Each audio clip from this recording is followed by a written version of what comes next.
കേരളത്തിനെ പോലെ ഇത്രയധികം മെഡിക്കൽ സാന്ദ്രതയുള്ള ഒരു സ്ഥലം, ഡോക്ടർമാർ ഏത് സ്പെഷ്യലിസ്റ്റ് എടുത്താലും ഇത്രയും ഉള്ള ഒരു സ്ഥലത്ത് ഇതൊന്നും ആൾക്കാർ ഉപയോഗിക്കുന്നില്ലല്ലോ, ഇത്തരത്തിലുള്ള പരിശോധനകൾ ചെയ്യുന്നില്ലല്ലോ എന്ന് ഓർക്കുമ്പോൾ സങ്കടം വരും. അപ്പോൾ PSA ലാബിൽ സ്വയം പോയി ടെസ്റ്റ് ചെയ്തതിന് ശേഷം PSA കൂടുതലാണ്, ക്യാൻസർ ആണെന്ന് പറഞ്ഞുകൊണ്ട് ആദ്യമായിട്ട് നടക്കുന്ന ഒരാളുകളുണ്ട്. അപ്പോൾ PSA എന്ന് പറയുന്നത് ഒരു ഭയപ്പെടുത്തേണ്ട ഒരു സംഭവമാണെന്ന് തോന്നുന്നില്ല. ഞാൻ മൂത്രം ഒഴിക്കാൻ പോകുമ്പോൾ അവിടെ എത്രയും മുമ്പ് ഒഴിച്ചു പോകുന്നു. അതൊരു ലോകലക്ഷണമാണെന്ന് പലപ്പോഴും പലരും മനസ്സിലാക്കാറില്ല.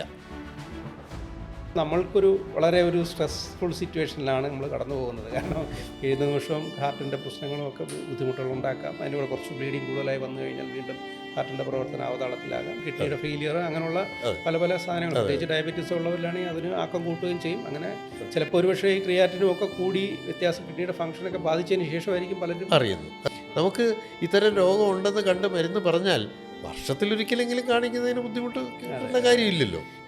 നമസ്കാരം, ഞാൻ doctor Sajeesh, Neyyar Medicity medical ഡയറക്ടറും അനസ്തീഷ്യ വിഭാഗം മേധാവിയുമാണ്. ജീവൻ നിലനിർത്തുന്നതിന് അത്യന്താപേക്ഷിതമായ ഊർജ്ജോൽപാദനവും മറ്റ് നിർമ്മാണ പ്രക്രിയകൾക്കും ആയ ഉപാപചയ പ്രവർത്തനങ്ങൾ, മെറ്റബോളിസം നമ്മൾ പറയുന്നതിൻ്റെ ഉപയോഗശൂന്യമായ രാസപദാർത്ഥങ്ങളെ വേർതിരിച്ച് അവയെ പുറന്തള്ളി നമ്മുടെ ആരോഗ്യം കാത്തു സൂക്ഷിക്കുന്ന ഏറ്റവും പ്രധാനപ്പെട്ട അവയവമാണ് വൃക്കയും മൂത്രാശയവും മൂത്രനാളി ഉൾപ്പെടുന്ന അവയവ വ്യവസ്ഥ.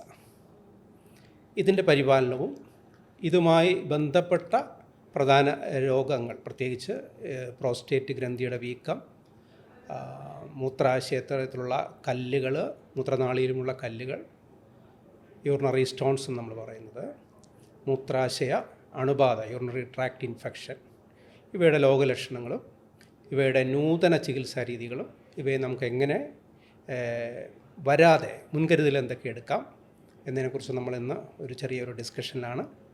എന്നോടൊപ്പമുള്ളത് doctor Vasudevan S, Loka Medicity Euro Care സെൻറ്ററിൻ്റെ ഡയറക്ടറും ലോക മെഡിസിറ്റി നെയ്യാർ മെഡിസിറ്റിയിൽ സീനിയർ കൺസൾട്ടൻറ്റും head of the department of യൂറോളജിയുമായ ഡോക്ടർ വാസുദേവൻ എസ്. സർ നമസ്കാരം. നമസ്കാരം. പ്രോസ്റ്റേറ്റ് നമുക്കറിയാം സാറേ, നമുക്ക് എല്ലാവർക്കും, ഞാനൊരു കാര്യം നമ്മൾ സംസാരിക്കുമ്പോഴും ഇതിനകത്ത് കേട്ടിരിക്കുന്ന പ്രേക്ഷകരിൽ സ്ത്രീജനങ്ങൾക്ക് അല്പം റിലാക്സ് ചെയ്തിരുന്ന് കേൾക്കാമെന്ന് തോന്നുന്നു. കാരണം ഇത് അവരെ ബാധിക്കുന്ന പ്രശ്നമല്ല പ്രോസ്റ്റേറ്റ്.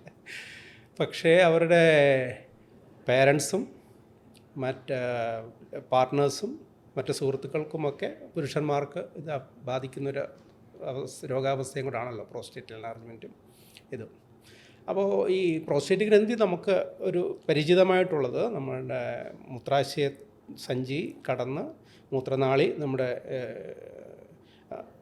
ലിംഗാഗ്രത്തിലോട്ട് വരുന്ന ആ ഭാഗത്ത്, മൂത്രാശയം കടന്ന് യൂറിനറി ബ്ലാഡർ കടന്നു വരുന്ന ഭാഗത്ത് മൂത്രനാളിയുടെ രണ്ട് വശത്തായിട്ട്, അത് ഈ പ്രോസ്റ്റേറ്റിനകത്തുകൂടെ മൂത്രനാളി പോകുന്നു എന്നും പറയാം അല്ലേ സാർ? അങ്ങനെ പോകുന്നൊരവസ്ഥയിൽ എനിക്കിത് പ്രോസ്റ്റേറ്റിനെ കുറിച്ച് നമ്മളിങ്ങനെ പറയുമ്പോൾ എനിക്ക് ഏറ്റവും ഇഷ്ടപ്പെട്ട ഒരു സംഭവം എന്ന് പറഞ്ഞാൽ, നമ്മൾ പ്രായമാകും തോറും നമ്മൾ ചെറുതായിക്കൊണ്ടിരിക്കുമെന്നാണ് പറയുന്നത്. എല്ലാ അവയവങ്ങളുടെയും ബ്രെയിൻ്റെ പ്രവർത്തനങ്ങൾ കുറയുന്നു, മറ്റെല്ലാത്തിനും പ്രവർത്തനങ്ങൾ. പ്രായമാറും തോറും വളരുന്ന ഒരു അവയവമാണ് പ്രോസ്റ്റേറ്റ് എന്ന് പറഞ്ഞേക്കുന്നത്. ശരിയാണ്? വളരെ ശരിയാണ്. അപ്പോൾ അങ്ങനെ പലരിൽ പല തോതിലാണെന്ന് മാത്രമേ. അപ്പോൾ അതുകൊണ്ട് തന്നെ ഒരു 40 വയസ്സൊക്കെ കഴിഞ്ഞ് തുടങ്ങുമ്പോൾ ഈ പ്രോസ്റ്റേറ്റ് ഗ്രന്ഥി വളർച്ച കാരണം ഈ മൂത്രം കടന്നു പോകുന്ന മൂത്രനാളിയിൽ ഞെരുക്കം ഉണ്ടാക്കുന്നു, അതാണ് നമ്മുടെ കംപ്രഷൻ ഉണ്ടാക്കുന്നു, അതാണ് നമുക്ക് ഇതിനകത്തുള്ള പ്രശ്നങ്ങൾ ഉണ്ടാകുന്നത്. അപ്പോൾ അങ്ങനെ വരുന്ന പ്രശ്നങ്ങൾക്ക് ഇത് വളർച്ച കൂടുകയും പിന്നെ ചിലർക്ക് ഈ പറഞ്ഞ പോലെ ഒരു അനിയന്ത്രിതമായി പെട്ടെന്ന് ഒരുപാട് വളരുകയും അങ്ങനെ വരുന്നൊരവസ്ഥയാണ് നമ്മൾ ബിനൈൻ പ്രോസ്റ്റാറ്റിക് ഹൈപ്പർപ്ലേസിയ എന്ന അമിതമായ വളർച്ച എന്ന് നമ്മൾ പറയപ്പെടുന്നത്. അപ്പോൾ ഇതിന് പരമ്പരാഗതമായിട്ട് നമ്മൾക്ക് പണ്ടുണ്ടായിരുന്നത് വയറ് തുറന്ന് അതിനെ എടുത്ത് മുഴുവൻ പ്രോസ്റ്റേറ്റിനെ എടുത്ത് മാറ്റുന്നതായിരുന്നു. പിന്നെ അത് കഴിഞ്ഞിട്ട് നമ്മൾക്ക് ട്രാൻസ് യൂറിത്രൽ പ്രോസ്റ്റേറ്റ് റിസെക്ഷൻ, അതായത് മൂത്രനാളിക്കകത്ത് നമ്മുടെ പെനിസിനകത്തൂടെ ഇത് കടത്തിയിട്ട് അത് കട്ട് ചെയ്ത് നമ്മളകത്തു നിന്നുള്ള ഇതെടുത്തിട്ട് ആ ഒബ്സ്ട്രക്ഷൻ, ഈ മൂത്രത്തിൻ്റെ തടസ്സം മാറ്റുന്നുണ്ടായിരുന്നു. പിന്നെ അത് കഴിഞ്ഞ് നമുക്ക് ലേസർ ചികിത്സാ രീതികൾ വന്നു, പിന്നെ കുറച്ച് മറ്റ് ചികിത്സാ രീതികളും വന്നു. അപ്പോൾ നമ്മുടെ ഇന്നത്തെ ഒരു പ്രധാന വിഷയത്തിനകത്ത് റിസം എന്ന് പറയുന്ന ഒരു തെറാപ്പി, അപ്പോൾ ഞാൻ അതിനെക്കുറിച്ച് പലർക്കും അതിനെക്കുറിച്ച് നല്ല ശതമാനം ആളുകൾക്ക് അതിനെക്കുറിച്ചൊരു അറിവില്ലാത്തൊരു പുതിയൊരു മേഖലയാണ്. അപ്പോൾ നമുക്ക് നേരിട്ട് അതിലോട്ട് കടക്കാം. എന്താണ് സാർ ശരിക്കും ഈ റിസം തെറാപ്പി? റിസം തെറാപ്പി എന്ന് പറയുന്നത് നമ്മൾ പ്രോസ്റ്റേറ്റിൻ്റെ ചികിത്സ മൊത്തത്തിൽ ഒരു ക്ലാസിഫൈ ചെയ്ത് ഇതുപോലെ ഒരു പരീക്ഷയ്ക്ക് എഴുതുന്ന പോലെ നമ്മൾ ക്ലാസിഫൈ ചെയ്ത് കഴിഞ്ഞാൽ കുറച്ച് പേർക്ക് മരുന്നൊന്നും വേണ്ട, പക്ഷേ രോഗമുണ്ടെന്ന് മനസ്സിലാക്കുക, ഒരു awareness, watch and wait policy. കുറച്ചുകൂടെ സിംറ്റംസ് കൂടുതലുള്ളവർക്ക് മരുന്നുകളുണ്ട്. അതുപോലെ പിന്നെ ഇപ്പോൾ ഡോക്ടർ സജീഷ് പറഞ്ഞ പോലെ മറ്റ് ഓപ്പറേഷൻ രീതികളുണ്ട്. അപ്പോൾ ഈ പറഞ്ഞ ഓപ്പറേഷൻ രീതികളെല്ലാം കുറച്ച് ശരീരത്തിന് നല്ല രീതിയിൽ മുറിവേൽപ്പിക്കുന്ന എന്ന് പറഞ്ഞാൽ ഒരു ഇച്ചിരി അഗ്രസീവ് തെറാപ്പീസാണ്. അപ്പോൾ ചില നൂതനമായ ചിന്തകൾ വന്നു. എല്ലാ ഭാഗങ്ങളിലും മിനിമലി ഇൻവേസീവ് സർജിക്കൽ ട്രീറ്റ്മെൻറ്റ് വേണം എന്ന് വന്നത് അതിൻ്റെ ഒരു ചിന്തയിലൂടെയും നമ്മൾ വലുതായിട്ട് ഇതിൻ്റെ ശരീരത്തിൻ്റെ ഒരു നാച്ചുറൽ ഹീലിംഗ് പ്രോസസ്സിനെ ഉപയോഗിച്ച് ചികിത്സാ പദ്ധതികൾ വേണം എന്നുള്ള ആശയവും വെച്ചിട്ട് ഡെവലപ്പ് ചെയ്ത മെത്തേഡ്സാണ്. ഇതിനെ MIST എന്നാണ് നമ്മൾ പറയുക, minimally invasive surgical treatment for the prostate. ആ മേഖലയിൽ ശരിക്കും പറഞ്ഞാൽ 2 മെത്തേഡ്സാണ് നമ്മൾ ഈ കുട്ടികൾക്കൊക്കെ പഠിപ്പിക്കുന്നത്. ഒന്ന് റിസമാണ്, 2 അക്വാബ്ലേഷൻ. അക്വാബ്ലേഷൻ എന്ന് പറഞ്ഞാൽ ഒരു ശക്തമായ ഒരു വാട്ടർ സ്ട്രീം എന്ന് പറഞ്ഞാൽ നമ്മൾ ഈ ഫയർഫോഴ്സുകാരൊക്കെ ഉപയോഗിക്കുന്ന പോലത്തെ ജലപീരങ്കി, ജലപീരങ്കി അതുപോലത്തെ ഒരു സാധനം വെച്ചിട്ട് പ്രോസ്റ്റേറ്റിനെ കൺട്രോൾഡായിട്ട് നേരിടുക എന്നുള്ളതാണ്. അവിടെ ഒരു ഫൈബ്ര സ്ട്രക്ചർ ഒഴിച്ച് ബാക്കിയുള്ള ഗ്ലാൻഡുലാർ പാർട്ടെല്ലാം പ്രോസ്റ്റേറ്റിൽ നിന്ന് റിമൂവ് ചെയ്യപ്പെടും. അതാണ് ഒരു മെത്തേഡ്. നമ്മളിപ്പോൾ ഇന്ന് കൺസിഡർ ചെയ്യുന്ന മെത്തേഡ് റേസും. അതിനെ അവർ നിക്നെയിം ഇട്ടിരിക്കുന്നത് വാട്ടർ വേപ്പർ തെറാപ്പി എന്നാണ്. ഇത് കൊണ്ടുവന്നത് ബോസ്റ്റൺ സയൻറ്റിഫിക് എന്ന് പറഞ്ഞ അമേരിക്കൻ കമ്പനിയാണ് ഇത് കൊണ്ടുവന്നത്. അവരുടെ പേറ്റൻറ്റഡ് പ്രോഡക്റ്റാണിത്. അപ്പോൾ ഇതിൻ്റെ ചിന്ത എന്താണെന്ന് പറഞ്ഞാൽ ഇതിൽ 1-2 പ്രധാന ആശയങ്ങളെ ബേസ് ചെയ്തിട്ടാണ് ഈ ഒരു ട്രീറ്റ്മെൻറ്റ് വന്നിരിക്കുന്നത്. ഒന്ന്, നേരത്തെ പറഞ്ഞല്ലോ, പുരുഷന്മാർക്ക് പ്രോസ്റ്റേറ്റ് ഉണ്ട്. പക്ഷേ ഈ പ്രോസ്റ്റേറ്റ് ഒരു ശത്രുവാണോ? ഇപ്പം നമ്മൾ ഓർക്കണം, പണ്ട് ബേലിയൻ ലവ് നമ്മൾ പഠിക്കുമ്പോൾ അതിനകത്തൊരു സ്റ്റേറ്റ്മെൻ്റ് ഉണ്ട്, ആസ് ദ ഐ ഗ്രേസ് എന്ന് പറഞ്ഞാൽ നമ്മൾ കാറ്ററാക്റ്റ് ഒക്കെ വരുന്നു, as a hair greys, as the eye clouds and the nails elongate your organ elongates എന്ന് പറഞ്ഞത് പ്രോസ്റ്റേറ്റിനെ പറ്റിയാണെന്ന് നമുക്ക് ആ ഒരു ഈ എന്താണ് ഈ ലൈനുകൾക്ക് താഴെ ഒരു വരിയായിട്ട് വന്നിരിക്കുന്ന ഒരു സ്റ്റേറ്റ്മെൻ്റ് ആണത്. അപ്പോൾ അത് ഇൻവേരിയബിളി പലർക്കും വളരെ പല തോതിലാണെന്ന് മാത്രം. അപ്പോൾ അത്തരത്തിലുള്ള ഒരു അവയവമാണിത്. ഇതൊരു ശത്രുവാണോ? എന്താണ് ഇതിൻ്റെ ഉപയോഗം? ഇപ്പം നമുക്ക് കൊച്ചിലെ മുതലുണ്ടല്ലോ. അപ്പോൾ ഈ അവയവം എന്താണ് ഇങ്ങനെ മാറുന്നത്? അത് നമ്മൾ പരിശോധിക്കുമ്പോൾ ഈ പ്രോസ്റ്റേറ്റിൽ നിന്നും സെക്രീഷൻസ് വരുന്നുണ്ട്. ഏതാണ്ട് ഒരു 4 ഗ്രാമോളം ഒരു ദിവസം വരുന്നുണ്ട്, 4 cc വരുന്നുണ്ട്. അതിനോടൊപ്പം സെമിനൽ വെസിക്കിൾ, അതിൽ നിന്നൊക്കെ ഉള്ള സാധനങ്ങളും കൂടെ വന്നിട്ടാണ് ഒരു പുരുഷൻ്റെ സെമൻ വരുന്നത്. അപ്പോൾ അതിനകത്ത് ടെസ്റ്റിസിൽ നിന്ന് വരുന്ന സ്പേംസും കൂടെ ചേർന്ന് അതിനെ ഒരു റീപ്രൊഡക്റ്റീവ് ജ്യൂസായിട്ട് വരുന്നു. അപ്പോൾ ഈ അവയവം ഇത് നമുക്ക് വേണ്ടേ? വേണം. അപ്പോൾ ഇത് നമ്മളെങ്ങനെ ശത്രുവായിട്ട് കരുതും? ശത്രു എന്താണ് ശരിക്കും പറഞ്ഞാൽ? ഇത് തടസ്സം ഉണ്ടാക്കി എന്നുള്ളതാണ്. അപ്പം പ്രോസ്റ്റേറ്റിൻ്റെ അനാറ്റമി നോക്കുകയാണെങ്കിൽ ഇതിന് ഒരു 3 ഭാഗങ്ങളുണ്ട്. ഒരു പെരിഫറൽ സോൺ, ഇതിൻ്റെ ചുറ്റുമുള്ള പിന്നിൽ ആണ് പ്രധാനമായിട്ടുള്ളത്. നടുക്ക് വളരുന്ന ഒരു ട്രാൻസിഷണൽ സോൺ, പിന്നെ ഒരു അപ്പിക്കൽ സോൺ അല്ലെങ്കിൽ ഒരു സെൻട്രൽ സോൺ. ഇത്രയും കാര്യങ്ങളാണുള്ളത്. അപ്പോൾ അതിൽ ഈ ട്രാൻസിഷൻ സോൺ എന്ന് പറയുന്നത് നേരത്തെ പറഞ്ഞ യൂറിത്രയുടെ ചുറ്റും മൂത്രനാളിക്ക് ചുറ്റുമുള്ളതാണ്. അതാണ് ഈ വളരുന്നത്. നമ്മൾ ബിനൈൻ ഹൈപ്പർപ്ലേസിയ എന്ന് പറയുന്നത് ഈ സോണാണ് വളരുന്നത്. എന്നാൽ ക്യാൻസർ വരുമോ? ഇതുള്ളവർക്ക് ക്യാൻസർ വരുമോ? ഒന്നുകൂടായികയില്ല. ഈ ക്യാൻസർ വരുന്നത്, പ്രോസ്റ്റേറ്റിൻ്റെ ക്യാൻസർ വരുന്നത് പെരിഫറൽ സോണിലാണ്, കുറച്ചുകൂടെ പിന്നിലോട്ട് രക്തത്തിന് അടുത്തുള്ള ഭാഗത്താണ് ഇത് വരുന്നത്. അപ്പം ഈ മൂത്രതടസ്സം വന്നത് സെൻട്രൽ സോൺ വളരുന്നതുകൊണ്ടാണ്, അല്ലെങ്കിൽ ട്രാൻസിഷണൽ സോൺ വളരുന്നത് കൊണ്ടാണ്. അപ്പോൾ അതിന് മാത്രം ചികിത്സിച്ചാൽ പോരെ? എന്തിനാ ഈ മൊത്തം എടുത്ത് കളയുന്നത്? അങ്ങനെയുള്ള ചിന്തയിൽ എങ്ങനെ ഇതിനെ ഇത്ര സ്പെസിഫിക് ആയിട്ട് നമുക്ക് ട്രീറ്റ് ചെയ്യാം, അങ്ങനെയുള്ള ചിന്തയിൽ നിന്നുമാണ് ഈ ഒരു തെറാപ്പി വന്നത്. അപ്പോൾ ഈ ആശയത്തിൻ്റെ ഒരു ഏറ്റവും ബ്രില്യൻറ്റ് ഐഡിയ എന്ന് പറയുന്നത് ഇത് വേണ്ടിടത്ത് ഈ മരുന്ന് എത്തിക്കുക എന്നുള്ളതാണ്. അതായത് ഈ സ്റ്റീം അല്ലെങ്കിൽ വാട്ടർ വേപ്പർ ഈ വേണ്ടിടത്ത് എത്തിക്കുക, അതിനുള്ളൊരു ഉപകരണം അവർ റിസർച്ചിലൂടെ ഡെവലപ്പ് ചെയ്തു.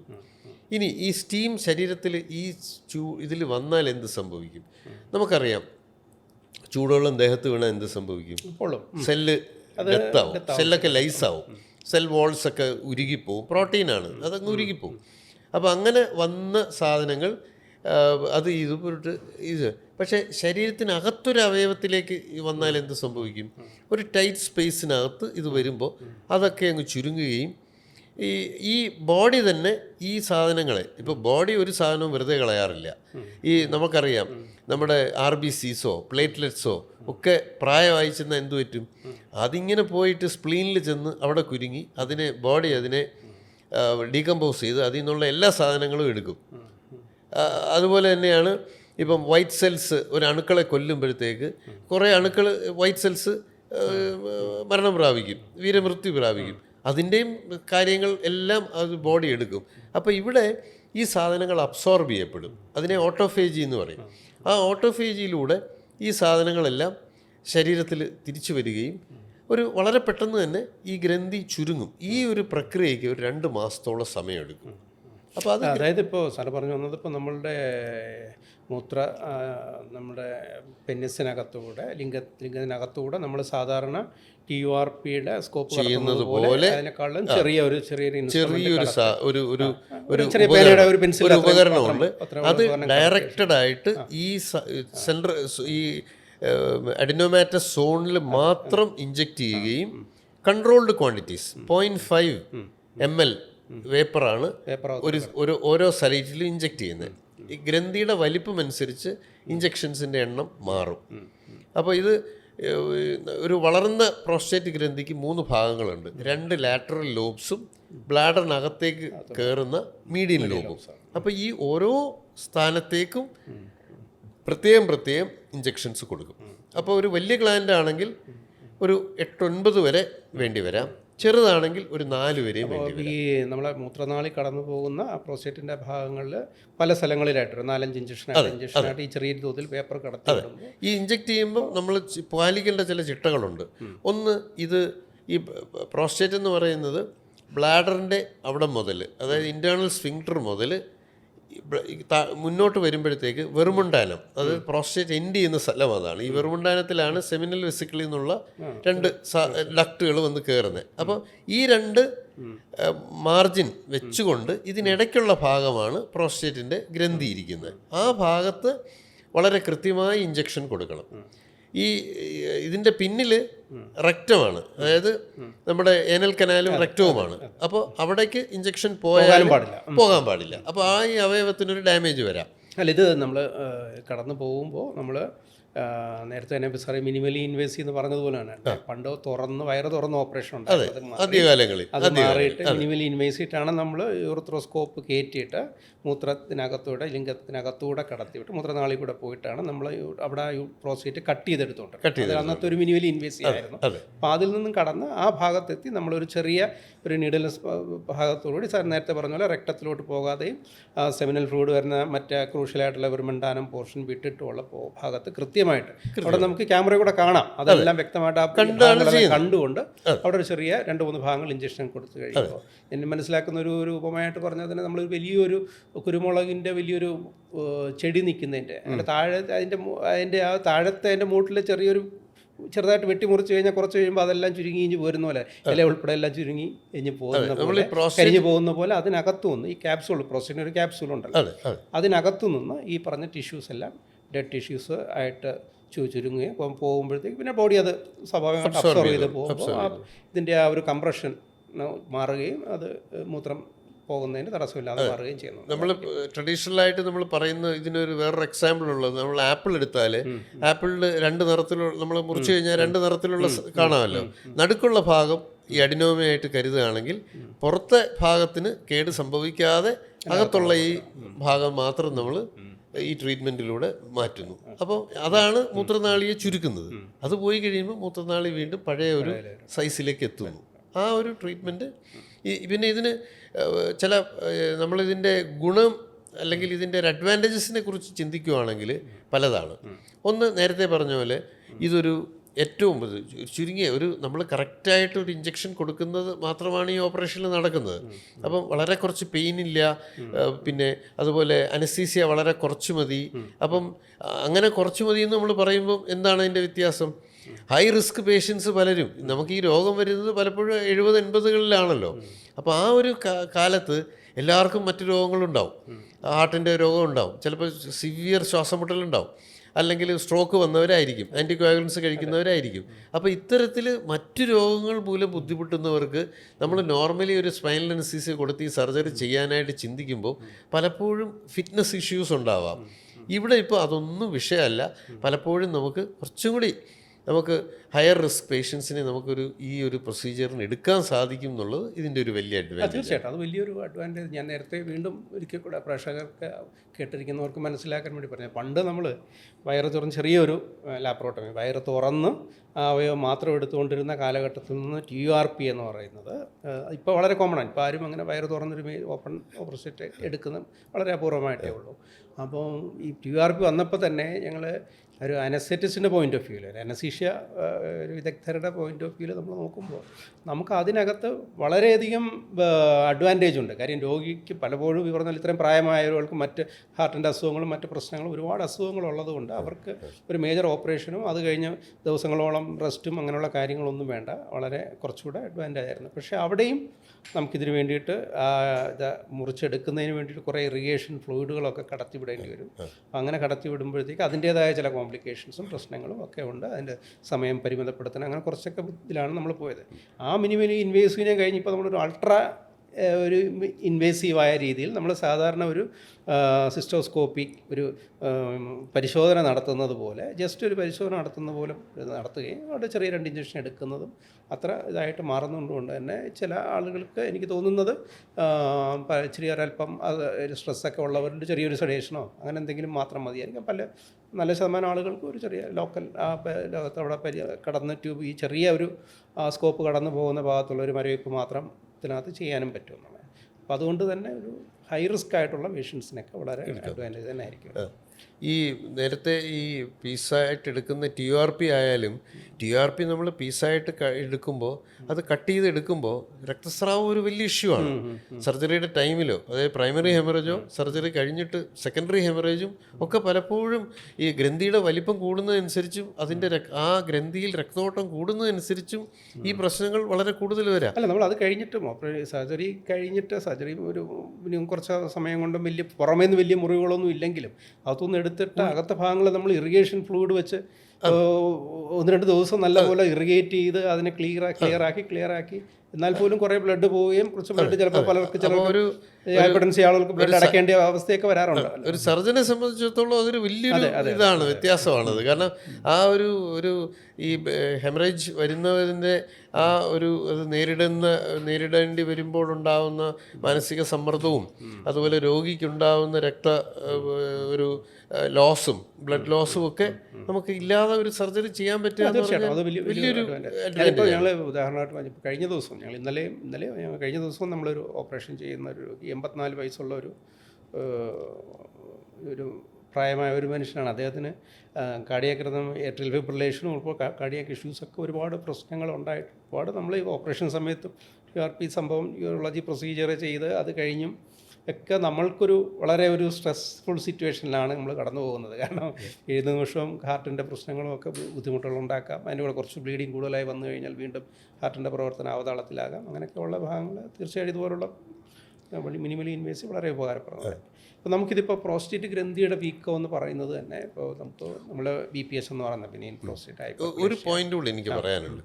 അതായത് നമുക്ക് നമ്മുടെ ഈ പ്രോസ്റ്റേറ്റിന് ഓപ്പറേഷൻ ചെയ്യാൻ വരുന്നവരെന്ന് പറയുമ്പോൾ നമുക്ക് പെട്ടെന്ന് ഓർമ്മ വരുന്നത് നമ്മളിപ്പം ഉദാഹരണമായി പറഞ്ഞതുമെല്ലാം കുറച്ച് പ്രായമായവരെയാണ്. ഒരു 60 കഴിഞ്ഞ് 70 കഴിഞ്ഞ് 80 അടുക്കുന്നവരെ കുറിച്ചാണ് നമ്മൾ ചിന്തിച്ചത്. നമ്മൾ വേറൊരു വിഭാഗം, ഒരു സബ്സെറ്റിനെ കൂടെ നമ്മൾ ചിന്തിക്കണം. ഇപ്പം ചിലർക്ക് ഇപ്പം പ്രായമനുസരിച്ചല്ല ഗ്രന്ഥി വളരുന്നതെന്ന് നമ്മൾ പറഞ്ഞു. 40 കഴിഞ്ഞാൽ എപ്പോൾ വേണോ ഇതൊക്കെ വരാം. ചില സർജിക്കൽ ട്രീറ്റ്മെൻറ്റ് വേണ്ടി വരുന്ന 50-നും 60-നും ഇടയ്ക്ക് വരുന്നവരുണ്ട്.